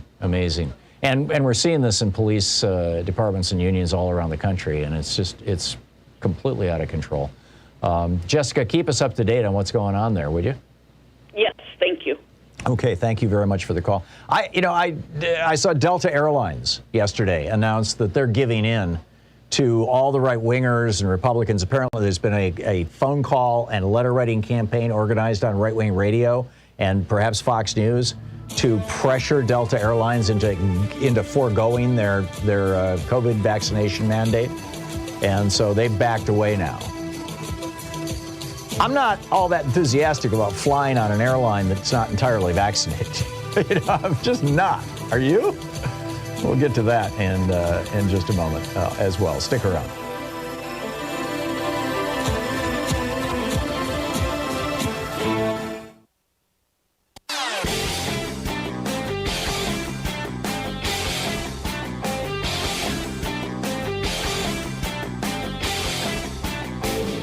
Share the Thom Hartmann Program with your friends. We're available on SiriusXM, Free Speech TV, Pacifica, commercial stations nationwide, YouTube, Twitter, Facebook, on the Thom Hartmann app, and you can even tell your smart speaker to listen to the Thom Hartmann Program. So we have a new video op-ed over at thomhartmann.com. So have you ever heard of molnupiravir? It's a new drug that actually looks like it reduces the probability that you will end up hospitalized or dead from COVID-19. It's a 5-day course. You take a pill every day for 5 days. It costs Merck, the company that is selling it, $17.74 to make that 5-day, 5 pills. And they are selling it to you and me, to the federal government, for $712 per 5 pills, per, treatment course. And you say, what? And here's where it gets really interesting. The Defense Threat Reduction Agency, which is part of the Department of Defense, provided $10 million of funding to Emory University to develop this drug, and $19 million in additional grants came from the National Institutes of Health. We paid to develop this drug, and now we're going to pay $700 for it? Really? Check it out. There's a video over at thomhartmann.com all about it.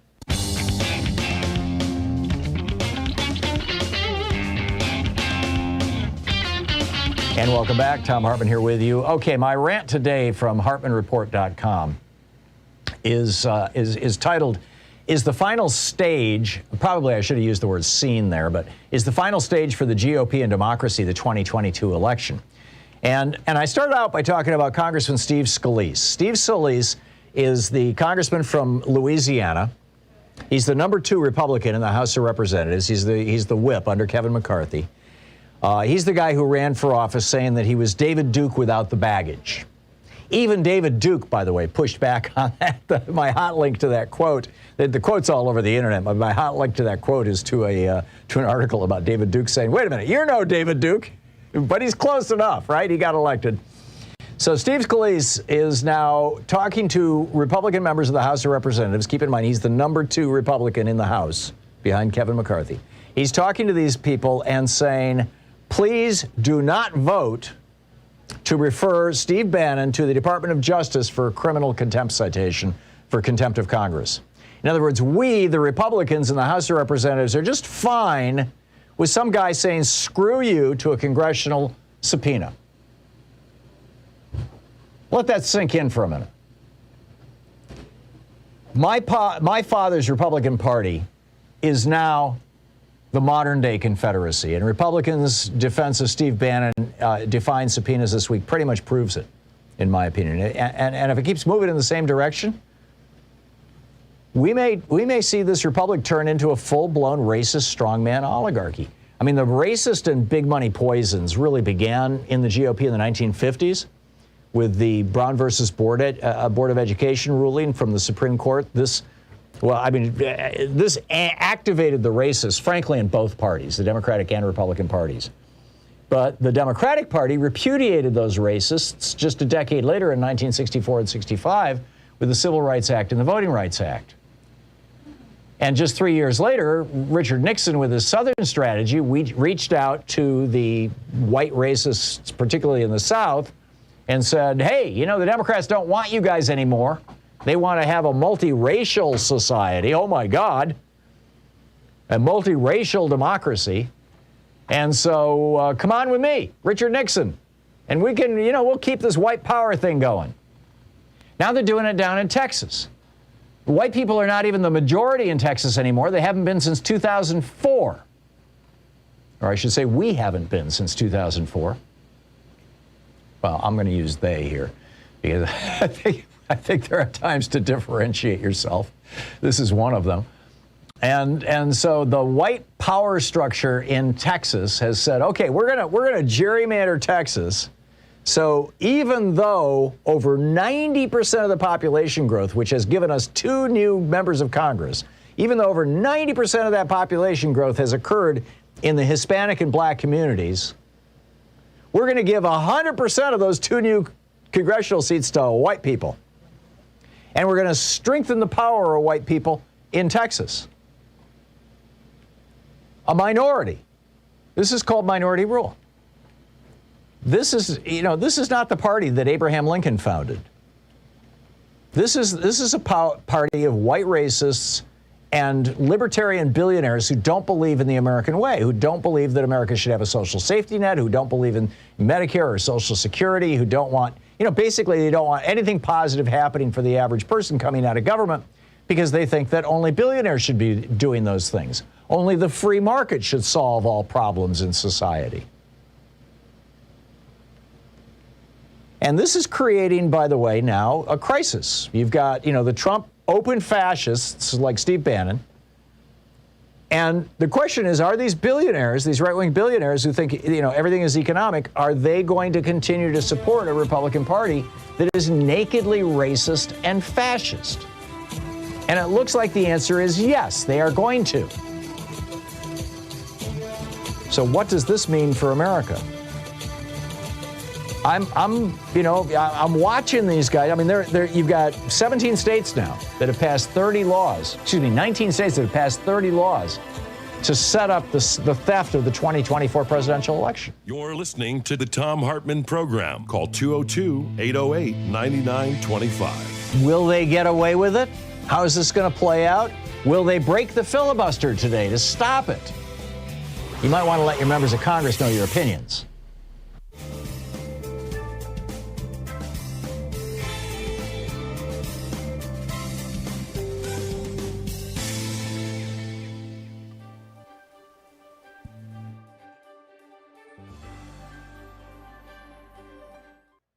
Our book today is The End of the Myth, From the Frontier to the Border Wall in the Mind of America by Greg Grandin. And this is from Chapter 1, entitled All That Space. The British colonies in North America were conceived in expansion. America was an aspiration, an errand, and an obligation born out of violent Christian schism and Europe's interminable religious and imperial conflicts. Depending on the intricacies of their particular interpretations of Revelation, the Protestants who settled New England might have understood flight across the Atlantic as a way of escaping European war, or they might have seen migration as a chance to open a new front and win those wars on a new soil. Here in the 1600s, in the eschatological nebula of the New World, was the first paradoxical image of America as simultaneously pristine and despoiled, empty and at the same time filled with primitives begging for deliverance, subordinated to Catholic Spain, which had conquered its part of the Americas a century earlier and stood as the great obstacle to Reformation England's rise as a world power. All yell and cry with one voice, Libertia, Libertia, Richard Hakluyt, a clergyman and court minister, wrote in the late 1500s, hoping to convince investors and his queen to establish an American colony. As Puritan society frayed under the harsh conditions of settler life, the frontier threatened and beckoned. The dark woods were filled with witches, and they were witchy, inviting hither. The forest was the place where the community could be redeemed and given new purpose, a chance to once again start anew, or it could be a place of more sorrows, wilderness sorrows, as two early Puritan patriarchs described the hardships that awaited those who ventured into uncharted territory, where whatever solidarity existed would be smashed into atoms as settlers scattered to escape the rule of the clergy. People are ready to run wild into the woods again and to be as heathenish as ever, warned Increase Mather. Expansions could be, often in the same sermon, held up as the cause of and the solution to the difficulties of establishing Christian communities. Either way, Native Americans had to get out of the way. They could die. They waste, they molder away, they disappear, said one Puritan chronicler of indigenous people who had succumbed to European pestilence years before the arrival of the Mayflower in 1620, thus clearing the earth for the establishment of the Massachusetts Bay Colony. God made way for his people by removing the heathen and planting them in the ground, said another observer. They could be murdered. The holy terror unleashed by the Puritans was, according to the historian Bernard Bailyn, driven by fears of what could happen to civilized people in an unimaginable wilderness and fears of racial conflicts in which God's children were fated to struggle with pitiless agents of Satan, pagan antichrists swarming in the world around them. Survivors could be enslaved. The first patent granted in colonial America in 1626 was to a Virginia merchant and planter, William Claiborne, for inventing a device that would not just restrain Indians, but also make them work. Claiborne was given an Indian to experiment on for the trial of his invention.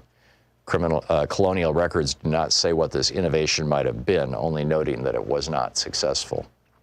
Or they could be pushed further and further west.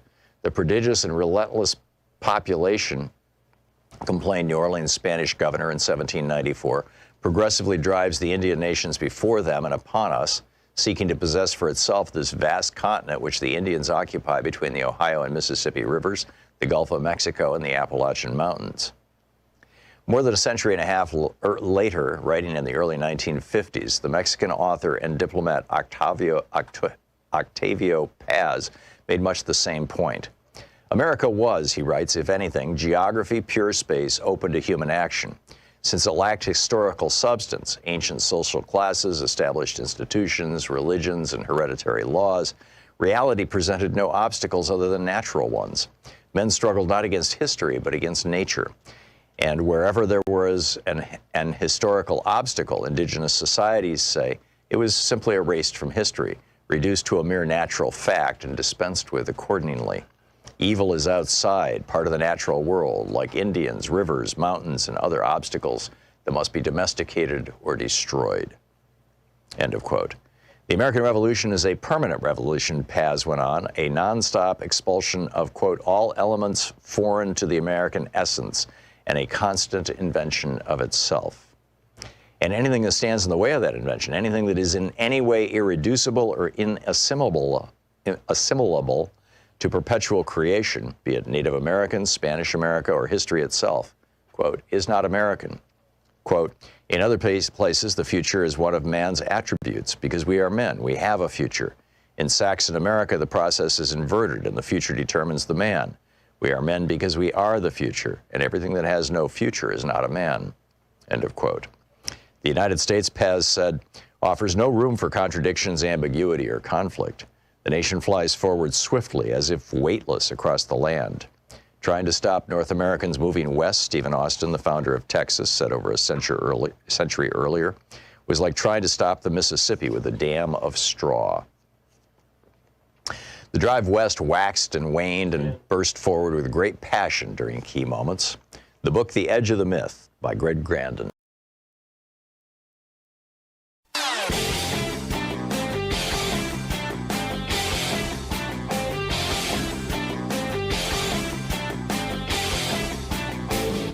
Hey, thanks so much for sharing our program and for reaching out to our stations and sponsors and letting them know that you're listening. It really means a lot to us. So we've got a new video up over at ThomHartmann.com for supporters of our program about the 14th Amendment and the debt ceiling. And just kind of riddle me this one, Batman, right? The 14th Amendment reads, and I'm taking out the parts that specifically refer to pensions and bounties, for services suppressing the insurrection, because it came out of the Civil War. But the 14th Amendment reads, in part, the validity of the public debt of the United States shall not be questioned. In other words, Congress, you can't take actions that might cause the public debt not to be paid. You can't refuse to raise the debt ceiling, is how I read that. The debt ceiling, of course, didn't even exist when they wrote the 14th Amendment. That came along in 1917. But I think this is raising some really important questions, and I dig into it in this video over there. You can check it out. It's all over at thomhartmann.com.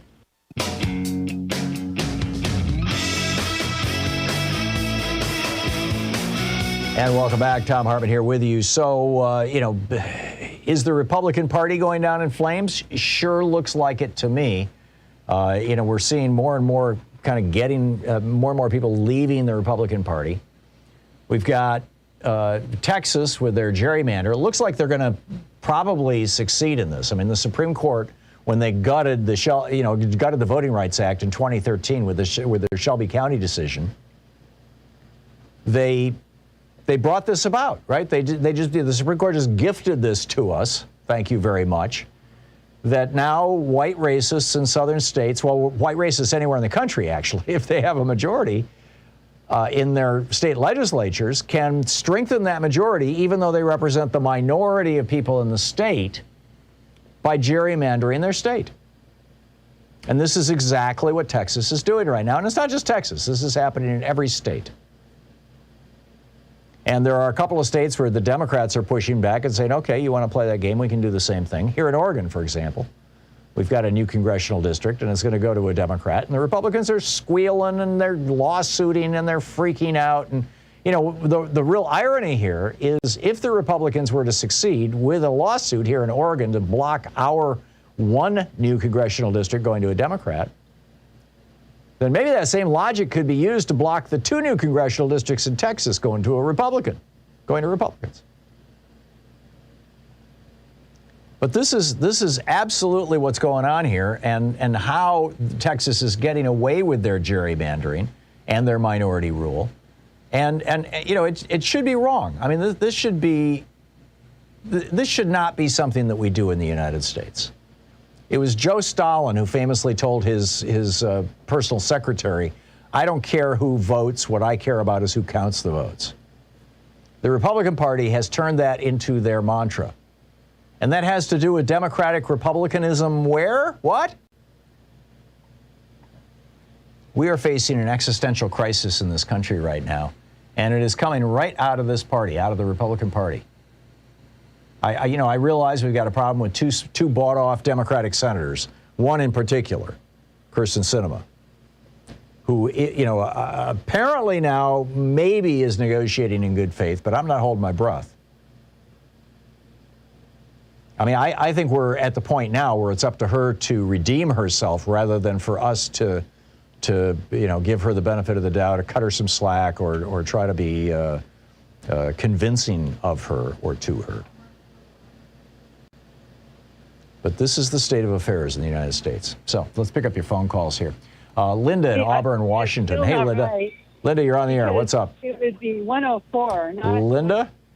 When you add the... No, Linda. Okay. She's talking to somebody else. Nicholas in San Cristobal, Mexico. Hey, Nicholas, what's on your mind today? Thomas, I'm well. How are you today? Good. Listen, I have a plan to save the country. Okay. Yes. This may sound like a joke, but I think it might be a wake-up call to both parties. Which I think we can believe the GOP is never going to take us where we need to go. I think we might even believe that Democrats are not going to be able to do it fast enough. So, because some red people are declaring that they want to secede from the nation, I think turnabout is fair play, and blue states need to encourage secession as well and demand that we join instantly the European Union and immediately get all benefits that all citizens of the European Union are getting, from education to universal health care, you name it, the list is long. And I think we need to do this in order to wake politicians up, essentially. What thinkest thou? Interesting. I don't know about joining the EU. I mean, why throw an unnecessary complication in there? Why not just say, that the blue, well, actually, I would think the easiest way to do this, Nicholas, would be to pass this legislation that I've been talking about for years, which is the End Red State Welfare Act, which simply says that, whatever money you send to Washington, D.C., however many dollars you may send to Washington, D.C., for every dollar you send, you can't get back more than $1.15. That's the absolute limit. Wouldn't it be brilliant? So, Mitch McConnell getting $3.15 for every dollar that Kentucky sends to D.C. is an obscenity. It's like I'm subsidizing that with my taxes here in Oregon. We don't even get $1 back for every dollar we spend to D.C. I know it. Well, I'll go with your plan, but I was thinking the EU, because now we don't have to worry about the Brits because they're out. I didn't think that we need to negate the revolution altogether with my plan. No, but I like your Thatcherites. plan just as well. Maybe we should join both plans. Yeah, there you go. Let's go for in tandem. We need to do something, is the point, as you know. As we all know. I'm with you, Nicholas, and I think that the more theatrical, the better. And that's why, I love your idea. I'm obviously a fan of my own idea, and I'm not sure that, and I don't see where they're mutually incompatible. They could both. No, I don't think so either. Yeah. And I agree. I think theatrical is needed now because something is definitely needed. Yeah. There you go. Yeah. Okay, Nicholas, thank you. Thanks for the call. Lori in San Mateo, California. Hey, Lori, what's up? Hi, I wanted to, a lady called the other day and was mentioning how her large medical group was bombarding her with messaging to join Medicare Advantage plans. And I've been experiencing the same thing with the largest medical group in California. Mm-hmm. And I think what's happening is that these providers, the Advantage providers, are urgently ramping up so that they can get more members in case the Democrats are able to pass their vision and dental plan, because that's what most people want. Could be. The vision, dental, and hearing protection assistance that they advertise on TV almost never exists. What you find is that you've got a discount card with your dentist, but your dentist has to be in network, and you can get those discount cards on the internet for free, number one. Or you find that, we'll help you with a hearing aid, but there's a 50% copay and you can get one every 10 years or something like that. Or yes, we'll help you with the glasses, but you've got to buy them from Acme, eyeglasses who has 3 frames. I mean, it's largely a scam. And so, I think that there's some element of that. But the main thing is that Medicare Advantage is insanely profitable for health insurance companies. It was set up in a way to siphon. I mean, keep in mind, this was in 2003. This was George W. Bush's plan to privatize Medicare.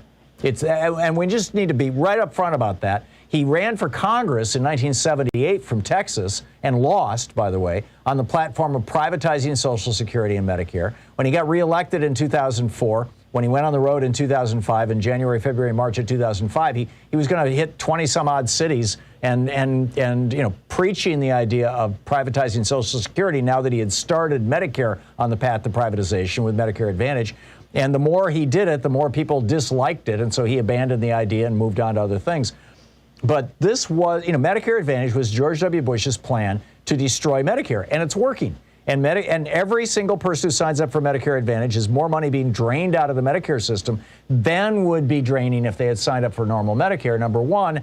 And number two, it is, like you say, it is strengthening these companies. If they can pass 50%, they're at 40% now of people on Medicare Advantage. The vast majority, by the way, who think that they're still on Medicare, they don't realize that they're in a position to be screwed by private for-profit or even nonprofit health insurance programs. At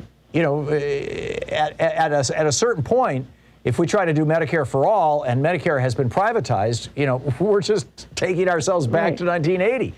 Right. But Tom, my point is that they're just ramping up their efforts like I've never seen before. Oh, yeah, absolutely. There's huge profits to be made, Lori. Yeah. Huge profits to be made. I mean, we're talking billions of dollars. And I lay this, there's a whole chapter about this in my book on American healthcare, The Hidden History of American Healthcare, about this mind-boggling scam that is Medicare Advantage and how they are scamming our federal government, how they're scamming the Medicare system, extracting all kinds of. See, it's not pay for service. If you go to the doctor, Medicare doesn't reimburse the health insurance, the Medicare Advantage company, for you going to the doctor. Instead, they pre-reimburse them as soon as you sign up based on what the insurance company tells them you're going to cost. And then the insurance company has an incentive to say no to everything you want to do because they've already been paid. Yeah. So, I mean, this is, it's all over TV. In fact, I'm seeing the Medicare benefits hotline advertised on CNN right in front of me as we're speaking. Right. I mean, is there any, I was going to ask Mark Pocan, is there anything that can be done to curb there? You know, a lot of it's so misleading. Yeah. Oh, it is. And the only way to curb it is to change the law. That 2003 Medicare Enhancement Act, or whatever it was called, that Bush got passed, needs to be changed, and that's the only way to do it. Okay, but Lori, thank you for the call. It's great to hear from you, and you have poked my pet peeve. It just blows my mind how these health insurance companies and big hospital groups are able to just bleed Medicare dry and rip us off and walk away with billions of dollars in profits.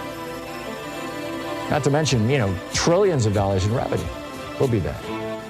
You're listening to Thom Hartmann. Visit thomhartmann.com for audio and video archive. It's 45 minutes past the hour. Back with your calls in just a moment.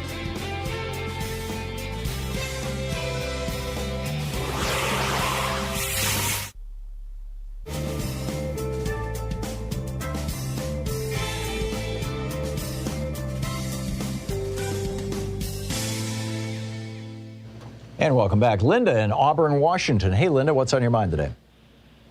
Hi. I just earlier was brought up about the police officers and the callousness of the police officers. I think that we should check into their hormones because there's several different kind of estrogens. A lot of them have been in the military and they've had to have mandatory vaccines. I don't know if that related, or was it the training they got in the military and they need debriefing when they get out.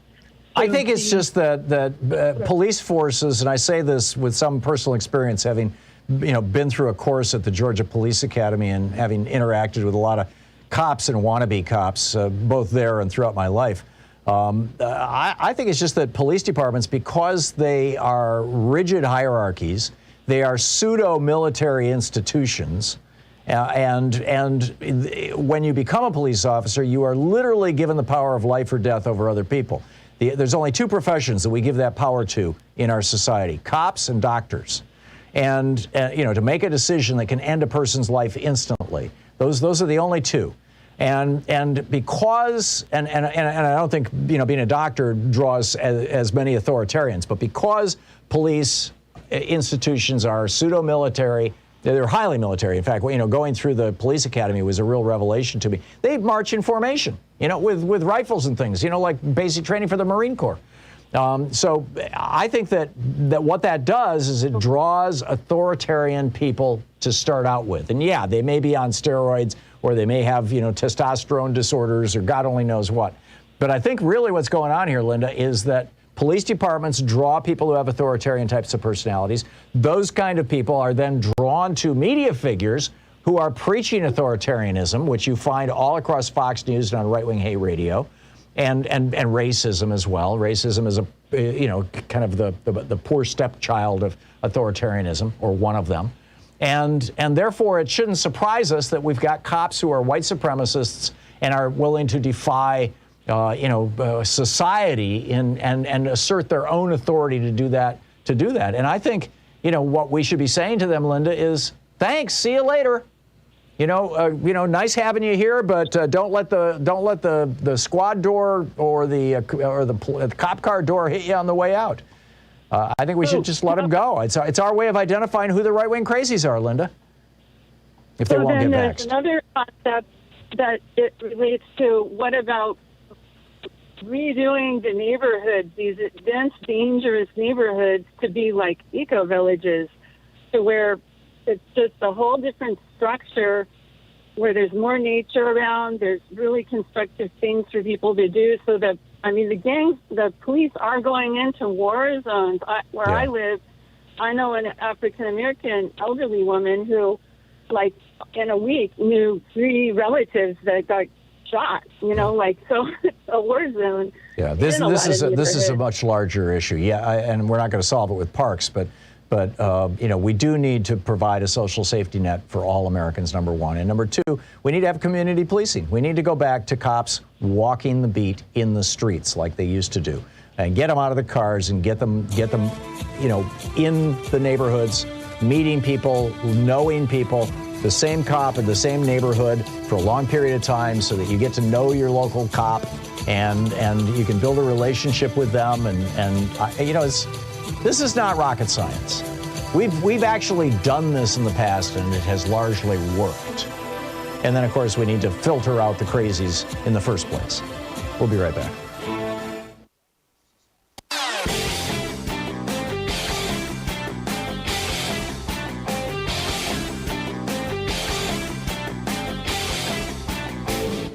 Missed my opening rant today? It's usually published over at HartmannReport.com, where you can read it and share it with your friends for free. Check it out, HartmannReport.com.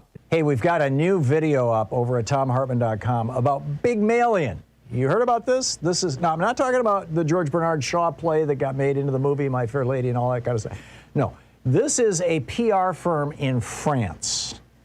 And, when you hear from Americans that, we could never put Donald Trump in jail because only third world countries do that. France is not only not a third world country, they're our oldest ally. And they just convicted their former president for the second time of fraud and corruption around the way he was running his campaigns. Nicolas Sarkozy. They just convicted him a second time. Now, he's appealing both of them. He's, walking around with an ankle bracelet.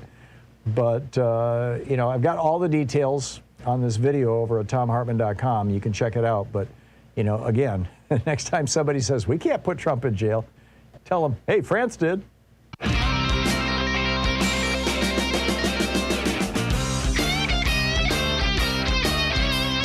And welcome back. Taking your calls here, Sarah.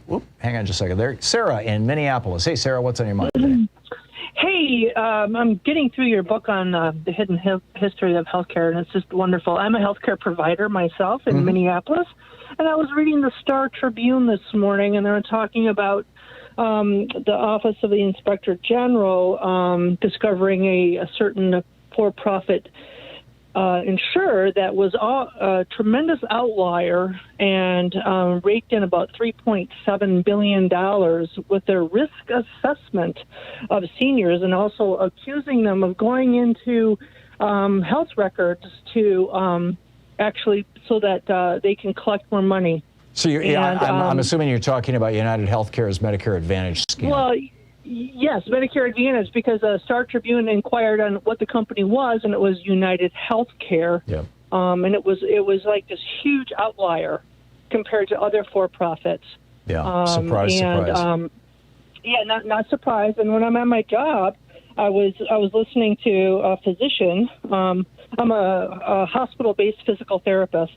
And he was talking on the phone with the loved one of a patient and saying, I'm sorry, we can't do this because he's got United Healthcare plan and they're not going to allow us to do this medical procedure. Wow. And so this is what you expose yourself to if you sign up for Medicare Advantage, is that you're going to have everything pre-approved, and very often they'll say, no, we're not going to give you that. Exactly. And, I'm in Minnesota, and this is like United Healthcare Central here. Oh, it's where they're headquartered. And yeah, it's where they're headquartered. And another thing is like their mental health is run by their offshoot called Optum. And I know some people that have United Healthcare managing their mental health services, and they're only going to pay for a really short session. So they don't even pay for the full session and reimburse it anymore. Yeah. So, anyways. You see a lot of companies are refusing to pay for therapy. They'll only pay for drugs, basically. So, a psychiatrist, 15 minutes, write a prescription. But, hey, if it's going to take a couple of hours, over a period of weeks to work through your PTSD with EMDR or psychotherapy or whatever, no, we won't pay for that. That's too expensive. I get it.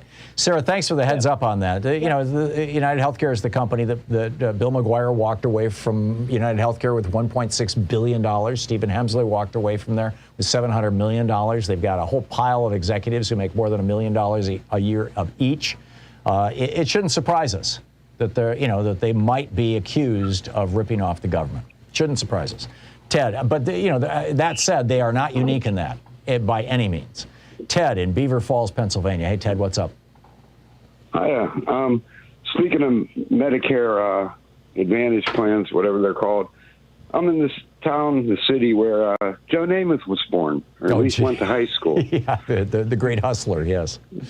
Yeah, he's doing those commercials, and they have a plaque here for him, historical plaque for he went to high school here. Anyhow, that's not what I called about. Mm-hmm. I called about the Mansion Cinema thing, and I understand that there's been talk of them switching parties. But I was thinking, I don't know whether anybody suggested this, that maybe they think that they should stick with obstructing the Biden agenda. And then in 2022, when Congress goes to the Republicans, they can easily switch parties and be almost heroes. Could be. It could be, yeah. If either one of them are going to switch parties, the time to do it would probably be after the 2022 elections, if that switch in parties puts them in the majority again. And right, they don't come up for election until 2025 again. 2024 is both of them. Oh, the election. I guess their term ends in 2025 as well. Correct, on January 20. Yeah, and actually for the Senate, I think it's the end of the first week of January. But whatever. Yeah, you're right. Yeah, but they can wait till after the election and see how it turns out. Yeah, and then they can do what they want. But anyhow, I just take the cynical point of view there. I don't know how often people have talked about that. I don't get to hear every minute of every show. Yeah, no, it's good, Ted. I'm with you, and we'll see. I thought it was really great to hear Mark Pocan today actually praising Joe Manchin, saying, at least he's willing to work with us. We're willing to talk. And what I wasn't hearing was similar language about Kyrsten Sinema.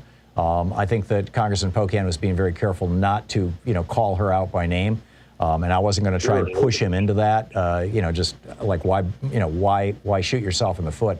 But it looks to me like she has just sucked up to and is deeply in bed with the Koch network, this right-wing billionaire network that is running the Republican Party and is running more than a few Democrats. Josh Gottheimer is sucking money out of these people too. And he was on TV this morning, trying to talk over Stephanie Ruhle, talking about how wonderful all this stuff is that he's doing. That's like let's privatize this and let's not have that. But even he is starting to talk about, well, we need to get both bills passed. I think Joe Biden, I think the Democratic Party, I think these guys are noticing that public sentiment has shifted in the last decade in particular. And that's it. Yeah, and people are just thank you, Ted. People are just not happy anymore with having members of Congress who answer to the donor class, to big corporations and billionaires, instead of to their voters. People are over it. People were over it, frankly, in 2016. It's why a lot of people voted for Donald Trump, because he said he was going to tax the rich and drain the swamp. He was lying, but hey, it got him elected. You're listening to Thom Hartmann.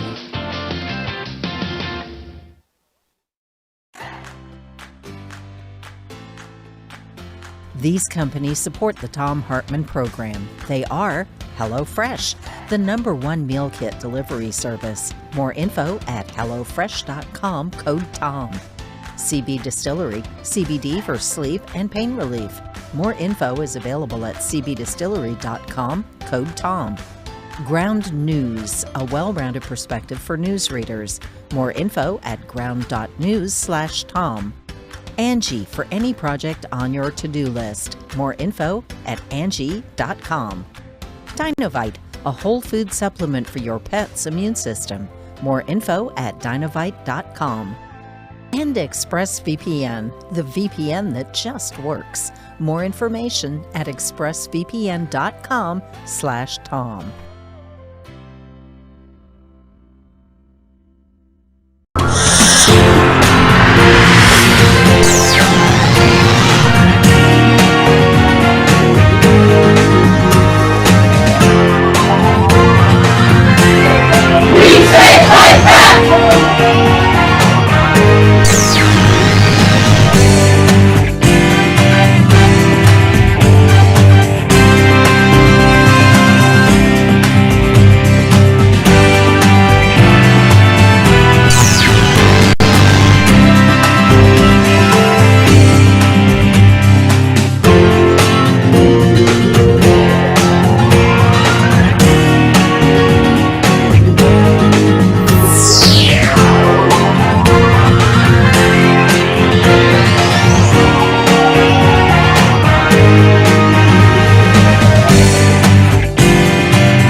today from Truth in Our Times by David E. McCraw, Deputy General Counsel of the New York Times, the #2 lawyer for the New York Times.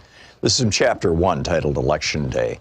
It opens with a tweet from Donald Trump. The failing New York Times has been wrong about me from the very beginning. Sadly, I would lose the primaries. Oh, said I would lose the primaries and the general election. Fake news. November 8, 2016. At 10 p.m., I made one last circuit of the newsroom. Our CEO, Mark Thompson, stood near the political desk, looking on with his wife and a small group of others connected somehow to the Times. Pennsylvania, Wisconsin, and Michigan remained in doubt, but the reality was sinking in. Donald Trump was on the verge of winning the American presidency. I'd been in newsrooms on election nights before. I know how it's supposed to be. The only thing that ever mattered was the horse race, think Gore-Bush, or the historic moment, think Obama-McCain. There was no investment in which candidate was winning. He or she was destined to disappoint in the long run. And the dominant emotion was a certain not quite cynical detachment amid the electric buzz of the vote count and projections and the anticipation of relief that the endless push of the campaign was finally over.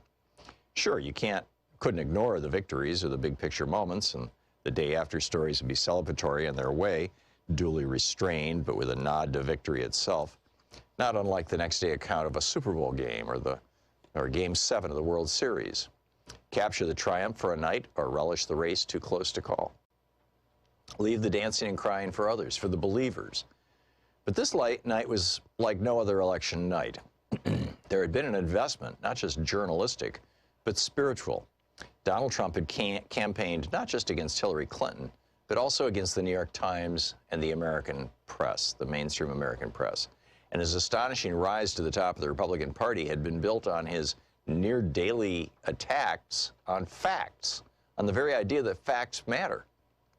For journalists who approach truth like a secular religion and who have seen 1,000 times how a single true story could gut the political career of a lying politician, it had been a year of faith-shaking disbelief.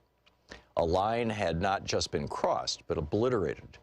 The shock was palpable as the numbers came in, laced for some with the fading hope for a different outcome among people who generally wanted nothing more than a story worth telling. And there was still a paper to put out, a reckoning to account for. It was too much on an already long night. I slipped away. At the elevators, I ran into Sue Craig and a guy who was obviously not from the Times. Sue had broken one of the biggest stories of the campaign. She was the one who went to her mailbox one day in September and found pages from Donald Trump's tax returns in an envelope. She introduced me to her acquaintance. He had once worked for Trump. I didn't ask why he was there. Like me, Sue had decided to get away. It's too weird here, she said. We all got on the elevator. Sue, who had written a devastating story about Trump, me, whose letter to Trump's lawyers had lit up the internet for a week in October, and one of Trump's guys. We rode in silence, a strange tableau on the strangest night of the year. 14 hours earlier, as I came into the building, the Times security guard had called me over. They wanted to make sure I knew about the plans for the next morning. In the quirky ways that things happen at the Times, I had become the lawyer to see for all the things that security guys encountered, from the intruder who pilfered women's shoes to the anonymous letter weaponized with razor blades. The Times was printing thousands of extra newspapers, and tables were going to be set up outside for all the people who would be showing up to buy the New York Times for posterity's sake. The headline, I later learned, was going to read, Madam President. We had been caught flat-footed 8 years earlier when Barack Obama had made history. By the time I arrived for work early in the morning of the 2008 election, the line was already starting to snake down the sidewalk. Soon there were hundreds of Obama supporters who thought, and why wouldn't they, that the place to buy a copy of the New York Times was surely at the New York Times. Lots of things happen at the Times building. Selling newspapers is not one of them. Employees were pressed into emergency duty to cart bundles of newspapers from the Times printing plant in Queens, and the long lines outside the building stretched on into the afternoon. But it was Obama's victory in 2012 that was on my mind this morning. I vote in a neighborhood that is predominantly black and middle class. In 2012, following a drumbeat of stories about how Republicans hoped to suppress voter turnout, I walked into my polling place at a local school 8 minutes after it opened. The line already extended back to the schoolhouse door. Did y'all sleep here, a guy wanted to know as he stepped into the foyer. On this morning in 2016, I had arrived before dawn. I was the only one in line at my precinct's table. That all seemed like a strangely distant memory. as midnight approached. I had made my escape from the building with Sue and the Trump guy. At home, I sat alone in the glow of the TV screens as the states that mattered fell into place for the Republicans. I turned it off. Donald Trump was about to become president of the United States. The next morning, in a light drizzle on a gray November day, the newspaper sales tables were set up outside the building as planned. No one stopped. The vendors sat idly amid the stacks. There was no Madam President front page. Instead, the headline read, "Trump triumphs," and the first two paragraphs of the lead story talked about how the vote threatened convulsions throughout the country and made an early mention of those who had watched with alarm the rise of Trump. Nearly half the country had voted for the man. I had just spent a weekend in October back in rural Illinois, in my hometown, and for a moment I allowed myself to see the coverage through the eyes of the rest of America, where, at least for this one night, his victory represented a certain kind of hope that change was going to come at last. Truth in Our Times by David McCraw.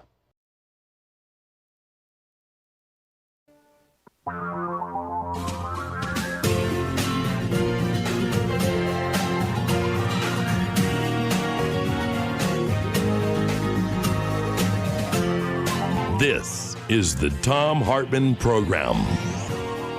Back, Thom Hartmann here with you. On the line with us is Christopher Brown. He's the principal attorney at the Brown Firm, PLLC.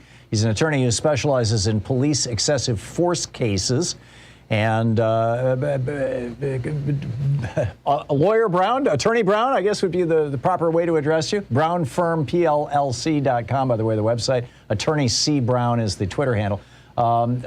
Christopher Brown, tell us about this recent Supreme Court take on qualified immunity and what's going on with qualified. Maybe we should start out with what is qualified immunity and then fill in the blanks. Tom, thank you so much for having me on again. Sure. What is qualified immunity? It is a judicially imposed doctrine that provides a certain level of immunity to police officers for their actions when they violate the constitutional rights of individuals. It is not enacted by any statute or rule or law. It was sort of imposed onto 42 U.S.C. 1983, a judicially created doctrine to allow police officers to be immune from suit when, one, they didn't violate the person's rights, or two, that right wasn't clearly established, which has been interpreted as there's been a prior case governing that type of behavior. So the Supreme Court created this, right? Yeah. Back in the day? That's right. That's correct. Okay, so they're refusing to knock down the thing that they themselves created. Right, yeah. Normally, you might expect the Supreme Court to get away with saying, let Congress do it. But this isn't Congress's doing. This is the Supreme Court's doing. So we need the Supreme Court to fix it. Now, Congress can fix it, and they need to fix it. And I've been saying that's what needs to happen because I don't expect the Supreme Court to fix it. Now, what happened recently was you had two cases, one out of California, one out of Oklahoma. The California case involved a case where a man was threatening the police with a hammer, and they fatally shot him. In Oklahoma, the officer was trying to handcuff the suspect, and he was resisting to an extent, and the officer engaged in excessive force. In both cases, the lower courts denied qualified immunity. And what the Supreme Court has done is said, nope, without briefing. They did sort of like one of these summary decisions. No briefing, no oral argument, meaning it wasn't even a close call to them. They decided, no, these officers in both of these situations were entitled. So there was no decision, so we don't know who was taking what positions on the court? That's correct. There were no dissents. We don't know. Yeah, we don't know. There's even an opinion that's written. Right. So, I know that, you have won, $3.5 million settlement for Wayne Jones, a guy who was shot 22 times by West Virginia police for simply walking on the road rather than the sidewalk, which is pretty breathtaking. What specifically, you said Congress needs to solve the problem of qualified immunity that the Supreme Court created in, what year was it that they invented this thing? 1962. Okay, so back in the 60s. 50, 60 years ago. Right. So how specifically should Congress do that, Christopher Brown? They just need to amend 42 U.S.C. 1983 to expressly state that the defense of qualified immunity does not apply. It's a pretty straightforward issue. Now, they're going to run into the same problem that all the states are running into, is that the police unions are coming hard with lots of money, and they're defeating these bills all across the country. A few states have managed to get some decent bills passed. Colorado, Maryland passed a bill earlier this year, but they couldn't completely get rid of qualified immunity. They just changed the standard from was the officer's actions reasonable to were they necessary and proportional. And the police unions had a fit about that. Yeah. So I know in the last couple of weeks there was some negotiations on trying to reform policing in the United States, and that were being led in large part by African American members of Congress, including Tim Scott, the Republican from South Carolina, who's African American. And Scott apparently at some point just threw his hands up and said, "No, we can't do this," or something to that effect. What do you know about that? It's been tabled. But why? How? Who? Who put the fix in, or is it just we don't know? Special interests. I take it it's going to be the police unions and the organizations behind them. Yeah, makes sense. That are trying to ensure they call themselves doing their job, right? We're protecting our officers from potential liability, which is what they're doing, but they're doing it to the detriment of public safety and community. Community and police working together and having a better relationship, and a lot of issues that could be better addressed if officers were held accountable for their actions and not protected by qualified. Yeah, what happened to the idea that no one in America is above the law? Particularly you would think people who are involved in enforcing the law should be subject to the law. I mean, of course, in this case, I guess since the Supreme Court said it in the early 60s, it is the law. Wow. So do you have any, people who are watching or listening and want to do something about dialing back qualified immunity among police so, that there's a little more, and by the way, outside of criminal liability, there are also things like insurance that could be provided, malpractice, essentially insurance that could be provided to cops. What can people do? Who should we contact? How do we push for this? Particularly given that this police reform bill has died, so there's no specific legislative hook to, push a campaign around. Well, aside from contacting your federal legislators about, expressing your support for some type of reform, your state legislatures, and the states can move a little faster. And it's a little easier to get something going. The problem is, once they get something going, you have to be able to push back against the police unions and their ability to really throw a lot of money at the table and get these things watered down, so to speak. So start with your state legislatures. Let's get the states going. Let the states start to begin to set the example. And the federal government's going to lag behind, but it's going to have to follow suit. Yeah. It's the sad note on this, Christopher Brown, is that most people don't even know who their state representative and state senator is, or state assemblyman, or whatever it may be called in their state. And this is a real call to action for people to figure that out, right? I mean, this is a time for people to localize their politics. We have to begin believing that our system is going to be working for us. The reason people don't know who their legislators are is they really believe that they have no impact and can facilitate no change. But we need people to understand that if we start at the local level and we start, elected people, local officials, and you go up to your county officials and then your state officials, and we can really start to build a much stronger movement that can have a little bit more sway. Right. And ensuring that better laws are passed. I'm with you. Just to wrap this up, we're talking with Christopher Brown, the principal attorney with Brown Firm PLLC. Give me an example that everybody can understand of where of a time when qualified immunity ended up really basically hurting or screwing the average person or an average person. What is wrong with this? In other words, how do you argue? How would a person argue this with their next door neighbor who says, "Well, why do you want to get rid of qualified immunity?" Well, here, did you know about this?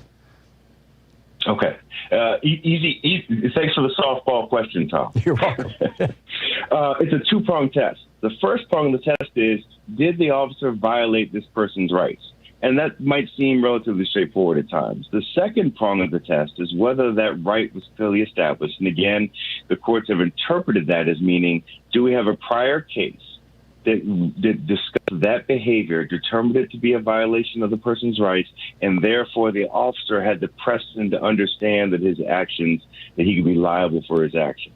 And the problem is, they allow you to take the test, the Supreme Court allows the district courts to take the test in any order.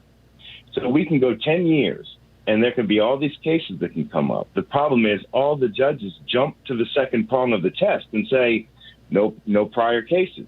Well, that would have been a prior case if they had ruled on the first prong.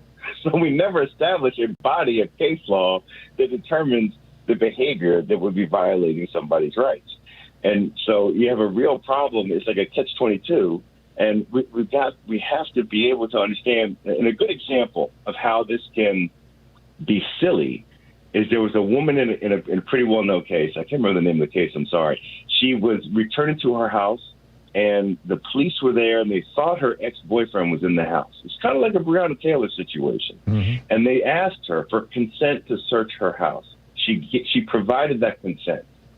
They proceeded, under the guise of being afraid that he was armed and they were in fear for their safety, to launch smoke grenades and all kinds of craziness into the woman's house, literally destroying it.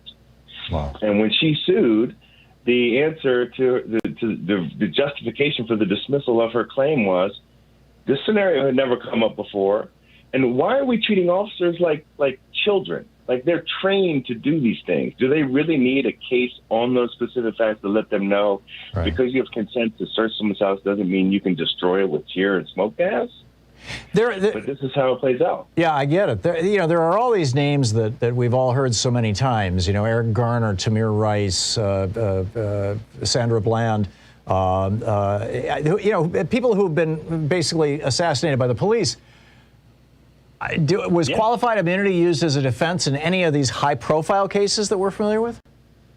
Well, for example, George Floyd, that case settled civilly, so they didn't even get to the point of using the defense. So did Breonna Taylor, for incredible amounts of money, by the way. Right. Those numbers are. Which tells you there's something wrong there. I mean, something wrong with the cops. Yeah. Yeah. Well, I think in Breonna Taylor's case, they had some real problems with the warrants. They didn't want to come out, and in George Floyd, it was just such a public case. I think they were able to push a big number out of him on that one. But it's relatively unusual to see him settle for that much. But when they're high profile, you can get them settled. Yeah. But the problem is we don't talk about a lot of these cases. Nobody knows who Wayne Jones is. The man is laying on the ground unconscious, and the police claimed he wouldn't drop a knife and shot him 22 times and killed him. Now, if that's not a poster, I don't know what is. But, it's tough out here. Yeah, it definitely is. And we need to be doing something about this. And Christopher Brown tells us the place to start is your state representatives, your state senators, your state assembly person. So get on it. Christopher Brown, principal attorney with the Brown Firm PLLC. BrownFirmPLLC.com is the website. Attorney C. Brown on Twitter. Christopher, thanks so much for dropping by. It's always great talking with you. Tom, thank you. My pleasure. I do appreciate it. Keep up the great work. You're just doing spectacular stuff out there. We'll be back with more of the news of the day and your calls right after this. It's 18 minutes past the hours. Stick around.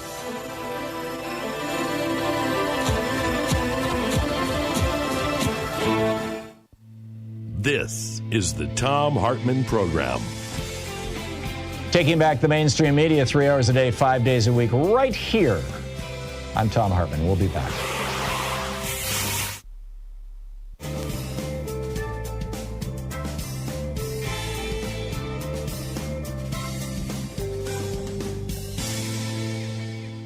And welcome back. Robin in Kingston, Washington. Hey, Robin, what's on your mind? Thanks for watching us on Free Speech TV. Hi, Tom. Thanks. Just trying to do two things. A, contribute with the theme of your show, Mark Pocan, and the other is to try to form a coalition to avoid us getting blown out in 2022 and 2024. I'm going to focus this on kind of what Mark Pocan said today, which is pretty rare for him to say, actually come out and just be blunt. If you don't want the problem we have with Manchin and Sinema, elect more Democratic senators. Okay, right. So I mean, Pocan is usually merely. Yeah, he's usually mealy-mouthed, but he just came right out. So I'm going to take this opportunity. I'm going to say some things that you sort of already know, but I'm going to say that Manchin is actually a Republican in blue drag. Sinema's a different case. And if you take a look at what Manchin has demanded to be removed from from Biden's program moving forward here, there's a couple of things that really go directly to the youth. Yeah, One free is college, for example. That's the first thing they took out today. That is correct. And the other that I would add would be climate change. Okay. Yeah. Why, Tom? Why is Manchin a Republican in blue drag? Because the Republicans are absolutely petrified that the youth actually is going to get out to vote. Yeah. Because if they do, they're going to vote the Republican establishment out of Well, and this is why they're passing laws that say it's illegal to organize politically or run a political campaign or do any kind of political solicitation on a college campus. It's why they've passed laws in state after state making it illegal to use state college IDs as voter IDs. I mean, you know, they're doing everything they can to prevent young people from voting and participating in voting. It's why they will limit, you know, the number of polling places on a college campus or in the vicinity of a college campus. They're just, you know, it's Social Security age voters, college age voters, and anybody who's not white. The Republicans don't want to vote. I am in complete agreement, and you will see what my recommendation is here to how to get around this is consistent with the position that I've taken on your show for all of these years, because the majority of your listeners and viewers are what I consider to be elders on the left. And I maintain they have significantly more responsibility right now to try to reach downward and to try to respectfully try to get the people in their family tree, younger people, to get out to vote. Amen. Now, Tom, I'm in the street all the time. I deal with your listeners all the time. They even know who I am, okay? And every time, without exception, every person basically says, well, it's up to the kids now and whatever, and blah, I did my part back then and whatever it might be. That we can't quit, Tom. Yeah, we got to reach out to young people. We can't quit. I'm absolutely. I'm asking people. Yeah? You're asking people what? Oh, Robin just hung up. Okay, 22 minutes past the hour. It's the Thom Hartmann Program. I'll pick up your phone calls right after this, 202-808-9925. It's the place where we ask, is Amazon a person? And we dare to say, no, don't think so, not at all. They should pay their taxes, too.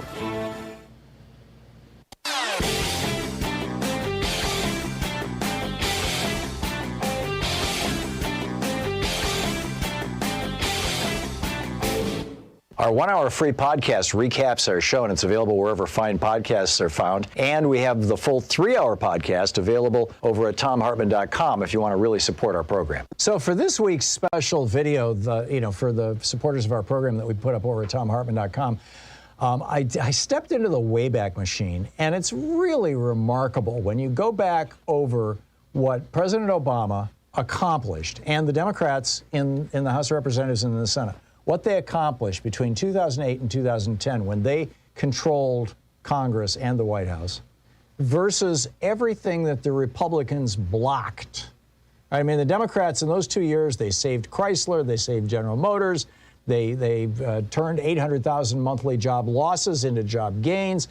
They increased spending and education spending, decreased the cost of student loans, all kinds of great stuff. But then when the Republicans took over, they blocked a veterans job bill, they blocked Wall Street reform, they blocked immigration reform, they blocked political ad disclosure. And this is just a little tip of the iceberg. You can see the whole video over at thomhartmann.com.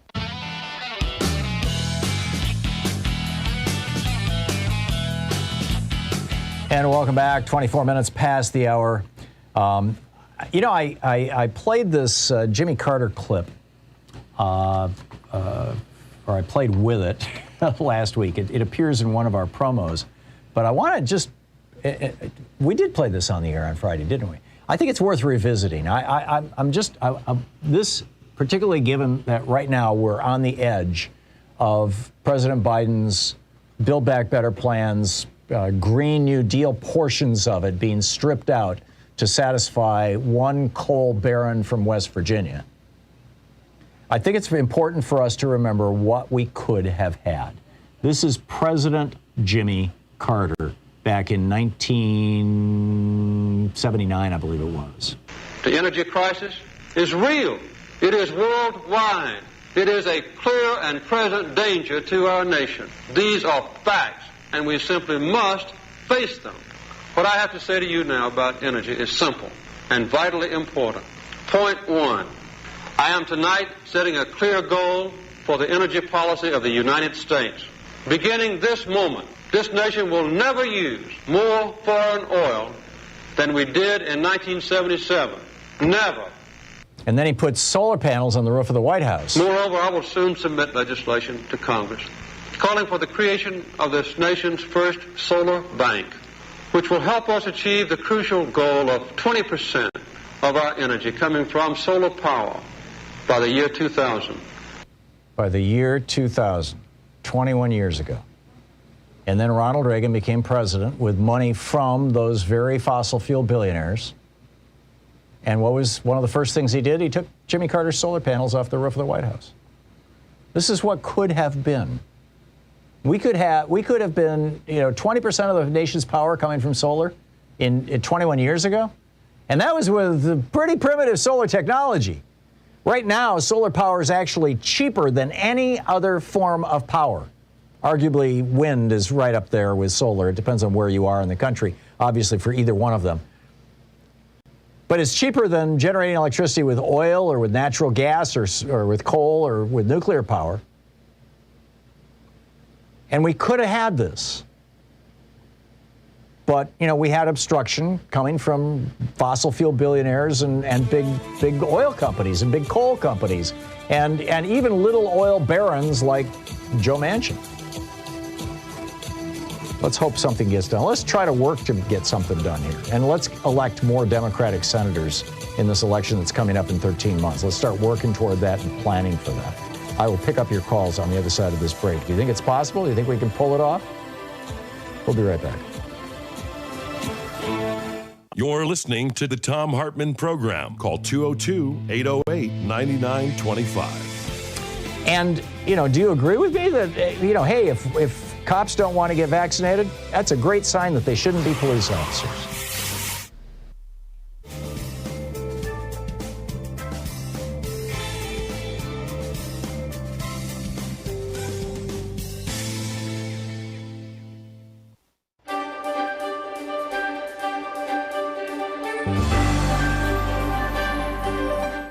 We're reading today from Truth in Our Times by David E. McCraw, Deputy General Counsel of the New York Times, the #2 lawyer for the New York Times. This is in Chapter 1, titled Election Day. It opens with a tweet from Donald Trump. The failing New York Times has been wrong about me from the very beginning. Sadly, I would lose the primaries. Said I would lose the primaries on the general election. Fake news. November 8, 2016. At 10 p.m., I made one last circuit of the newsroom. Our CEO, Mark Thompson, stood near the political desk, looking on with his wife and a small group of others connected somehow to the Times. Pennsylvania, Wisconsin, and Michigan remained in doubt, but the reality was sinking in. Donald Trump was on the verge of winning the American presidency. I'd been in newsrooms on election nights before. I know how it's supposed to be. The only thing that ever mattered was the horse race, think Gore-Bush, or the historic moment, think Obama-McCain. There was no investment in which candidate was winning. He or she was destined to disappoint in the long run. And the dominant emotion was a certain not quite cynical detachment amid the electric buzz of the vote count and projections and the anticipation of relief that the endless push of the campaign was finally over. Sure, you couldn't ignore the victories or the big picture moments, and the day after stories would be celebratory in their way, duly restrained but with a nod to victory itself. Not unlike the next day account of a Super Bowl game or Game 7 of the World Series. Capture the triumph for a night or relish the race too close to call. Leave the dancing and crying for others, for the believers. But this night was like no other election night. There had been an investment, not just journalistic, but spiritual. Donald Trump had campaigned not just against Hillary Clinton, but also against the New York Times and the American press, the mainstream American press. And his astonishing rise to the top of the Republican Party had been built on his near daily attacks on facts, on the very idea that facts matter. For journalists who approach truth like a secular religion and who have seen 1,000 times how a single true story could gut the political career of a lying politician, it had been a year of faith-shaking disbelief. A line had not just been crossed, but obliterated. The shock was palpable as the numbers came in, laced for some with the fading hope for a different outcome among people who generally wanted nothing more than a story worth telling. And there was still a paper to put out, a reckoning to account for. It was too much on an already long night. I slipped away. At the elevators, I ran into Sue Craig and a guy who was obviously not from the Times. Sue had broken one of the biggest stories of the campaign. She was the one who went to her mailbox one day in September and found pages from Donald Trump's tax returns in an envelope. She introduced me to her acquaintance. He had once worked for Trump. I didn't ask why he was there. Like me, Sue had decided to get away. It's too weird here, she said. We all got on the elevator. Sue, who had written a devastating story about Trump, me, whose letter to Trump's lawyers had lit up the internet for a week in October, and one of Trump's guys. We rode in silence, a strange tableau on the strangest night of the year. 14 hours earlier, as I came into the building, the Times security guard had called me over. They wanted to make sure I knew about the plans for the next morning. In the quirky ways that things happen at the Times, I had become the lawyer to see for all the things that security guys encountered, from the intruder who pilfered women's shoes to the anonymous letter weaponized with razor blades. The Times was printing thousands of extra newspapers, and tables were going to be set up outside for all the people who would be showing up to buy the New York Times for posterity's sake. The headline, I later learned, was going to read, Madam President. We had been caught flat-footed 8 years earlier when Barack Obama had made history. By the time I arrived for work early in the morning of the 2008 election, the line was already starting to snake down the sidewalk. Soon there were hundreds of Obama supporters who thought, and why wouldn't they, that the place to buy a copy of the New York Times was surely at the New York Times. Lots of things happen at the Times building. Selling newspapers is not one of them. Employees were pressed into emergency duty to cart bundles of newspapers from the Times printing plant in Queens, and the long lines outside the building stretched on into the afternoon. But it was Obama's victory in 2012 that was on my mind this morning. I vote in a neighborhood that is predominantly black and middle class.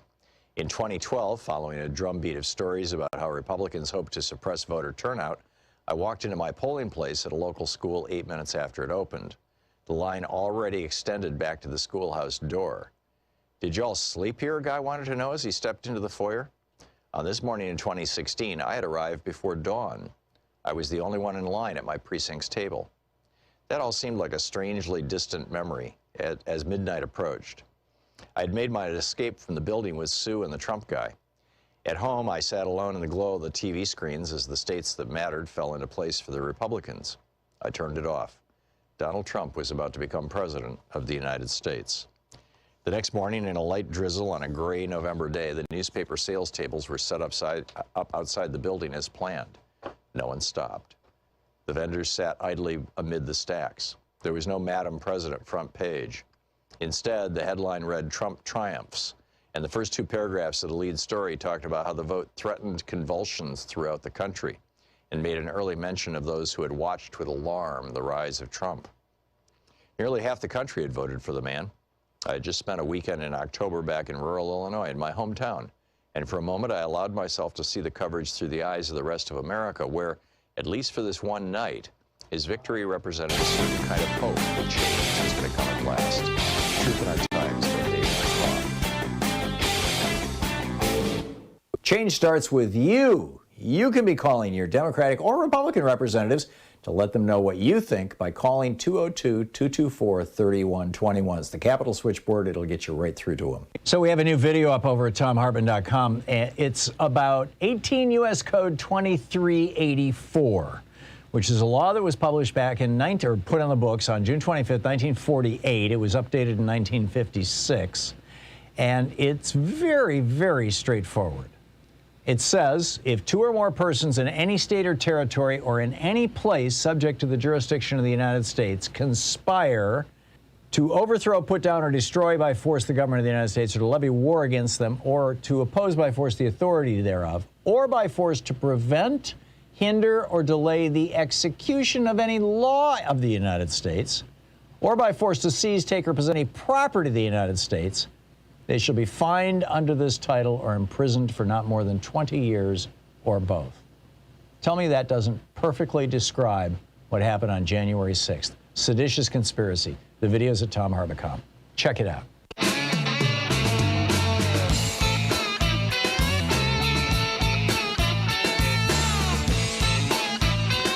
So it's being reported right now, David Corn reporting over at Mother Jones in the last 45 minutes, actually, that Joe Manchin shared with President Biden earlier this week that he was thinking of leaving the Democratic Party, that he feels he is out of sync and out of step with the Democratic Party.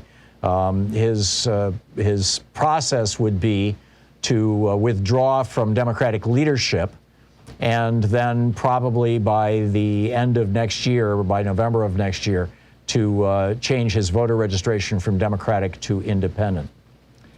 We'll see. You know, if he becomes an Independent, it sounds like he's doing this in measured steps, which I think is a good thing because we don't want to throw the control of the Senate to Mitch McConnell, frankly. But that said, you know, it is what it is. It just is what it is. And you know, maybe throwing the Senate back to the Republicans would provide an extra emphasis for people in states like Pennsylvania and Wisconsin, where you've got really significant Senate races that are going to be happening in 13 months, to you know, get out the votes for Democratic senators, and to, you know, to render Manchin and Sinema irrelevant. I think there's some possibilities out there. There's some real possibility. Iowa, Chuck Grassley, you know, we'll see where it goes. But he's talking about becoming an independent, and then he would have to decide whether he's going to caucus with the Democrats, like independent Angus King and independent Bernie Sanders do, or whether he's going to caucus with the Republicans, like independent Lisa Murkowski does. So, you know, stay tuned, as they say in the radio business. Picking up your phone calls here. Mike in Detroit, Michigan. Hey, Mike, what's on your mind today? Oh, Tom, there's a number of things I can go on with you about. But, all right, well, first, let me just say real quick, yeah, what you were talking about with the one gentleman there, the unequal justice and all that. I mean, you talked about the Trump crime family. Well, that could apply to the Biden family, too. I don't think so. Now, I wanted to... Yeah, you look at Hunter's laptop and all that stuff. That's I haven't seen any real smoking guns here. I think it looks bad, you know, Hunter getting anything, but I haven't seen any real smoking guns. And you can bet, Mike, if there was an actual smoking gun, every American would know it because the Republican Party would make sure that you knew all the details. And they're not. Well, they got nothing. And they're reporting it, but the main press isn't. No, they're just you know, the reporting on the right about Hunter's laptop and Hunter Biden has just been hysterical, or you know, oh my God, he was using drugs and he was with a hooker. Well, yeah, he was using drugs and he was with a hooker. The guy's a mess. What does that have to do with his dad? No, it's the ties that he has to the foreign countries. Yeah, and a lot of people I know. He took advantage of his dad's position. He exploited his father. You know, I've not seen any evidence that his father condoned that or set that up. And if he did, well, you know, he deserves to be condemned for it. But, you know, there's no evidence of any crimes there at all, Mike. And on the other hand, with Trump, I mean, you can look at all the times that Ivanka, for example, and Eric were committing fraud to sell real estate or to sell condos. You know, it's just there's just all kinds of crimes just laying around on the ground. But anyhow, that's not the point you were trying to make, Mike. You were going someplace else. Right. Yeah, that's all debatable. But, yeah, okay, now you were talking about in this human infrastructure bill, or whatever you want to call it. Sure. The safety nets. Mm-hmm. You know, and the way you describe that, okay, safety nets, isn't that what they're supposed to be, as safety nets? The problem is when you start a safety net, it's a permanent thing, and people stay on it and never get off of it. So how do you know, it's I get your critique, Mike. It's the classic Republican critique of the safety net. And let me just flip it upside down. The need for ongoing welfare for people is an indication that the conservatives have established an economy that doesn't work for most people. Well, right? If you had well-paying jobs, you wouldn't have people needing food stamps. Well, now wages are definitely going up with this. Not enough. Now, there was something else that I talked to you about a while ago, and that's, they say they want to tax the rich. I don't hear any talk yet still about changing the tax code. Yeah, and that's where we need. Yeah, and this is where we really need to focus. I mean, you talk about welfare. The biggest welfare recipient in the United States right now is Jeff Bezos. The second largest welfare recipient in the United States is probably ExxonMobil. These companies are, Walmart, they come into a community and they say, we're going to destroy all your local businesses. By the way, give us land tax-free. And it's the oil companies and the gas companies and Joe Manchin's coal company in West Virginia, they're all in welfare. They're getting massive multi-billion-dollar subsidies. All the welfare that poor people in the United States are getting all together combined is a tiny drop in the bucket just compared to the welfare just that the oil industry is getting, or just that Joe Manchin's coal industry is getting. So yeah, I'm with you, Mike. It's time to change our tax code and get the tax cheats off welfare and create a social safety net that actually does work for people. And I'd say there's two levels to that, Mike. One level is, how come they're not proposing anything then? Well, I think they are. Elizabeth Warren, the whole way that they were proposing to pay for the Build Back Better plan was by raising taxes on rich people and closing loopholes. So they are, Mike. They absolutely are. But to the point that I was trying to make just a moment ago, there are two kinds of social safety net. And I think, Mike, thank you for your question, because it really helps highlight this. And I want to speak to this. There are two issues here, and we need to separate them. We need to disentangle them. And the Republicans have done a good job of conflating them, of mixing them together. And Joe Manchin is too. And those two things are, number one, what do you do for people when they fall? How do you catch them when they fall? That's a small number of people. What do you do with people when they lose their job? What do you do with people when they're diagnosed with a fatal illness or something like this and they can no longer work? How do we deal with people who are disabled? How do we, somebody gets in a car accident, or born disabled for that matter, but somebody particularly during their productive lifespan, suddenly they can't work anymore. How do we provide for them? That's one question. How do we catch people when they fall? The other question, which Republicans constantly trying to mix these two together, the other question is, what should be the rights of citizenship in the United States?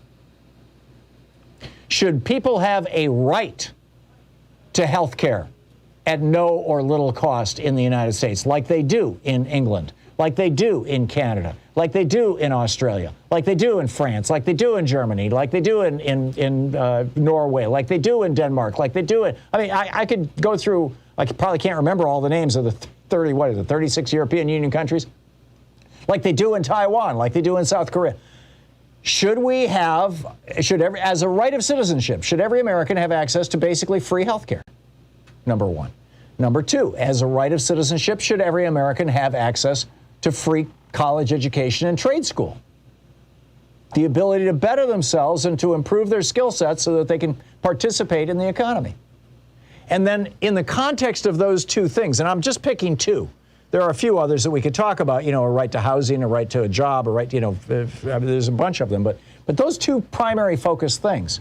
Then you ask the third question, which is, why would society not want to provide those things? And the answer to that is basically because somebody can make money on them and they are preventing people from getting them. You've got big banks that are holding $1.5 trillion in student debt and making a frigging fortune on it, hundreds of billions of dollars a year in interest. They don't want free college. And you've got big insurance companies who are literally making $1 billion a week in profit across the industry. who don't want everybody to have free access to health care. It's just that simple. So then you ask the other question, well, if we did do these two things, gave everybody free education and gave everybody free health care, like they do in Canada, like they do in England, like they do in France, like they do in Germany, like they do in all these, South Korea, Taiwan, Australia. If we did that, what would the impact on our society be? Would it suddenly create a huge class of lazy people who don't want to work anymore, like, the right-wing billionaires will tell you, as they're giving free money to their children? Or would it energize our society? Would it revive our society? Would it be the thing that makes things work in our society again? If no longer did you have $1.5 trillion worth of debt on the backs of millions of young people in student debt, if no longer did you have 500,000 families going bankrupt and becoming homeless because somebody in their family got sick, these things are drags on our economy. Young people are not starting homes or buying homes. They're not starting families. They're not getting married. People who want to become entrepreneurs are not jumping into starting small businesses because they're afraid of losing their health insurance or because they owe $100,000 on their student loans.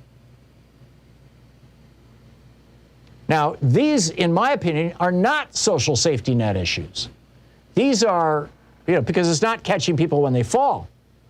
These are investments you make in your society so it works better. Straightforward, that's it, and that's what we should be doing. Now, I get it. Conservatives like Joe Manchin and the entire Republican Party think, well, if you do those things, then your insurance companies and your banks are going to lose some of their profit. And they are big donors to the Republican Party and, presumably to conservatives in the Democratic Party. But I don't hear any other argument beyond that, frankly. We'll be back. You're listening to Thom Hartmann. Visit thomhartmann.com for audio and video archives. It's 46 minutes past the hour. We'll be back with your calls right after this.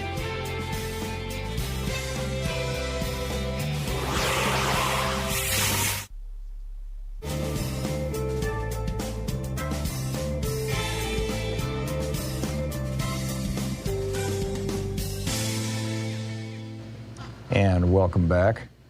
Bob in St. Petersburg, Florida. Hey, Bob, what's on your mind today? Thanks for listening on the Thom Hartmann app.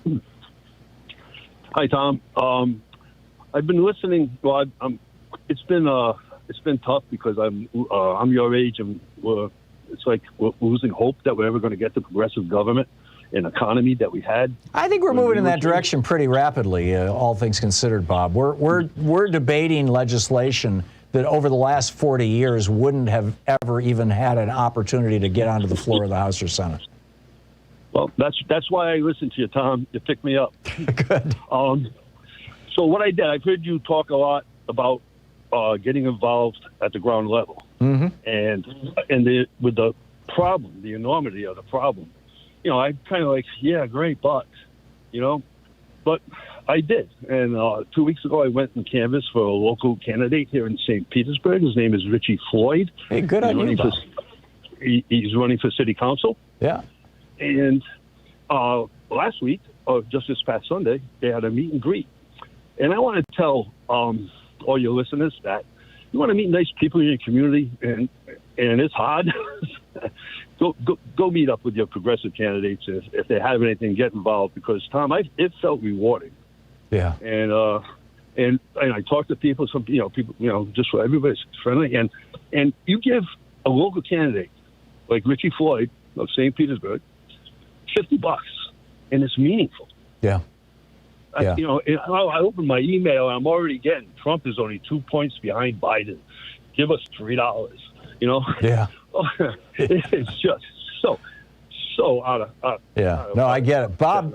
You are illustrating the point that I've had psychologists and psychotherapists on this program make, and that I've been making for years and years, which is the best remedy against despair. The best way to deal with depression or feeling like, hey, what's life got to offer anymore, is becoming active, is engaging in something that you care about. Tell me about your canvassing experience for, did you say Richie Floyd? Richie Floyd, yep, St. Petersburg, Florida, city council candidate.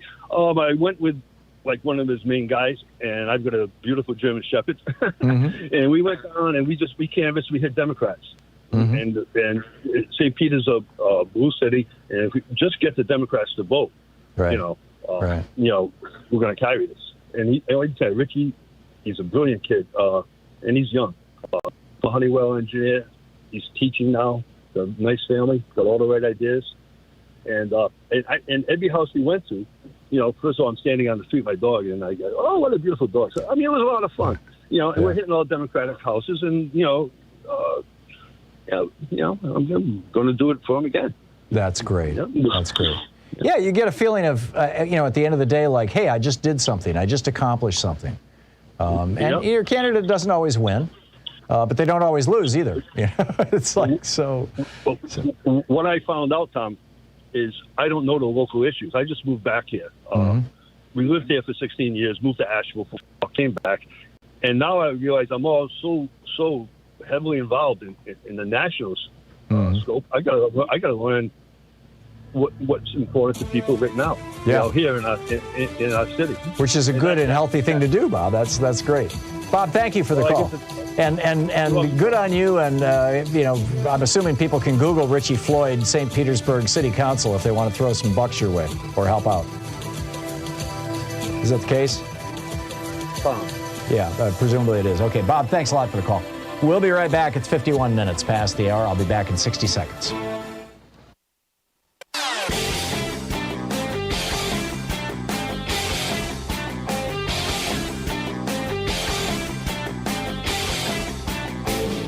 Hey, thanks so much for sharing our program and for reaching out to our stations and sponsors and letting them know that you're listening. It really means a lot to us. You know, the media is pushing this crazy narrative that with regard to masks and vaccines and COVID and all this kind of stuff, that America is divided. Like, half of us want masks and half of us don't, or half of us want vaccines. It's just not true. 75% of Americans have received at least one dose of vaccine. 70% of Americans think that we should have mask mandates in all of our schools. Only 17%, this is from the latest Pew studies, polling, only 17% of Americans are opposed to mask mandates in schools. And what we have is this tiny fringe that is being cranked. Now we're learning from China as well as from Russia and perhaps other countries, plus the people in, a relatively small number of people, Trump followers, who think that tearing the country apart is a good thing and somehow it'll hurt Joe Biden and hurt the Democrats in the next election. It's crazy. I got a whole video rant about this over at thomhartmann.com that you can check out.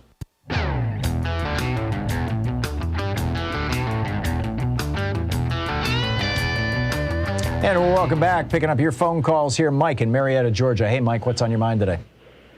Hello, neighbor Tom. You lived or used to live down the street from where I am now. Oh, really? That's what a friend told me. You were in Roswell. Yeah, we were in Roswell for a while, and we were in Marietta. When we were in Marietta, we lived on Winterwood Way, and in Roswell, it was out on Lock Highland. So, anyhow, what's up, Mike? Tell you a quick Marietta story. There's an elementary school down the street from me. I'm retired. Set up a guest speaker program, and one day we had from the Sierra Club Roger Berkey, retired engineer, and he came down there and talked about his time when the Chattahoochee was going to be that part of the Chattahoochee that was undeveloped was going to be turned into development for condos. And every group in the area got together and they went to the state legislature. And eventually somebody said, I've got a friend who has a friend who knows the governor. Get in touch with him, bring him on down. The more friends, the merrier. And this is Cochran Shoals Park, if you've ever been down there. You've got a parking lot on either side of the park, and it's a lovely little place, but you couldn't get into it at the time because there was no road. So they got the governor down, put him in a raft, were floating him down the Chattahoochee, and he looks over at where the park was going to be and said, that is just lovely. That would make a wonderful park. And on the other side of the river was a solid stone wall, and he noticed a couple kids would climb up about 20 feet, then jump off into the river. And he says, that looks like fun. Why don't you paddle on over there? I'd like to do that too. So they paddled over. The governor got out of the boat, climbed up the wall, jumped in the river. You were telling President Carter stories. Mm-hmm. That was Jimmy Carter when he was governor back in the day. Oh, he was my. jumping off the wall. Oh, my. Yeah. Yeah, I believe it. Jimmy And Carter you're- was such a human being, or is such a human being. He is such a good man. It's just, Gentleman you were just talking to from Florida who found out that canvassing can be a lot of fun. Mm-hmm. When I first started canvassing about 20 years ago, South Cobb, we found out in a hurry that it was fun. And our motto, a group of canvassers, was, if you're not having fun, you're doing something wrong. And we had a wonderful time canvassing. It's just that my daughter thinks I go out there and all I need are people with shotguns and bulldogs. She has no idea what a wonderful time it can be. yeah. Yeah, the last caller was just telling us this extraordinary story about canvassing. It's true. Mike, thank you. Thank you very much for that. Thanks for the call. Denise in Rocky Gap, Virginia. Hey, Denise, what's up? Hey, Tom, I'm in coal country. I'm 11th generation Appalachian. So, Oh, my. Yeah, we know all about the coal companies. Did you get to see Stephen Colbert's Cold Open Monday No. about West Virginia flooding? He's on late enough. I haven't watched his show in years. I'm sorry. You should look it up. It's wonderful. It's about Joe Manchin and the flooding in West. We know about climate change here. We know about the coal companies and how much they've screwed us over and all that stuff. Right. Been doing it for years. Friends of Coal is just dumb. But one of the things that we've been talking amongst my family, I said, well, it's all about money. They're just money-grubbing people. So what we're going to have to do, the world is going to have to do, is change it to where we pay these fossil fuel companies to go green. And I know it would be expensive, but look what it's costing us now. And Or just let them go the way of the buggy whip. I mean, when technology changes, some companies are winners and some are losers. Well, we know about the technology change. I mean, I was watching this thing on a coal mine, the Beckley Exhibition coal mine. There was 14,000 workers, and they can do that now in 2,000 workers. Yeah. So And they got these giant machines. Yeah, there you go. Denise, thank you for the call. And if we know coal, we know coal mine. Yeah, and coal barons. Thanks so much for being with us today. We'll be back tomorrow, same bat time, same bat channel. In the meantime, don't forget, democracy is not a spectator sport. It requires you. It requires actual participation. Find out who represents you in your state legislature. Who's your state representative? Who's your state senator or assembly person? And start connecting with them. I've done that. I encourage you to do that. Get out there, get active, tag you're it. We'll see you tomorrow. Have a great afternoon. Be good to yourself and the people around you. You've been listening to Thom Hartmann. For audio and video archives, visit thomhartmann.com.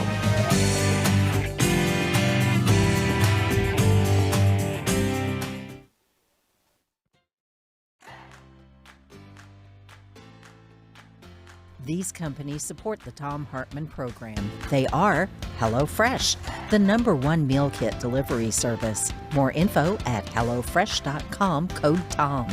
CB Distillery, CBD for sleep and pain relief. More info is available at cbdistillery.com, code TOM. Ground News, a well-rounded perspective for newsreaders.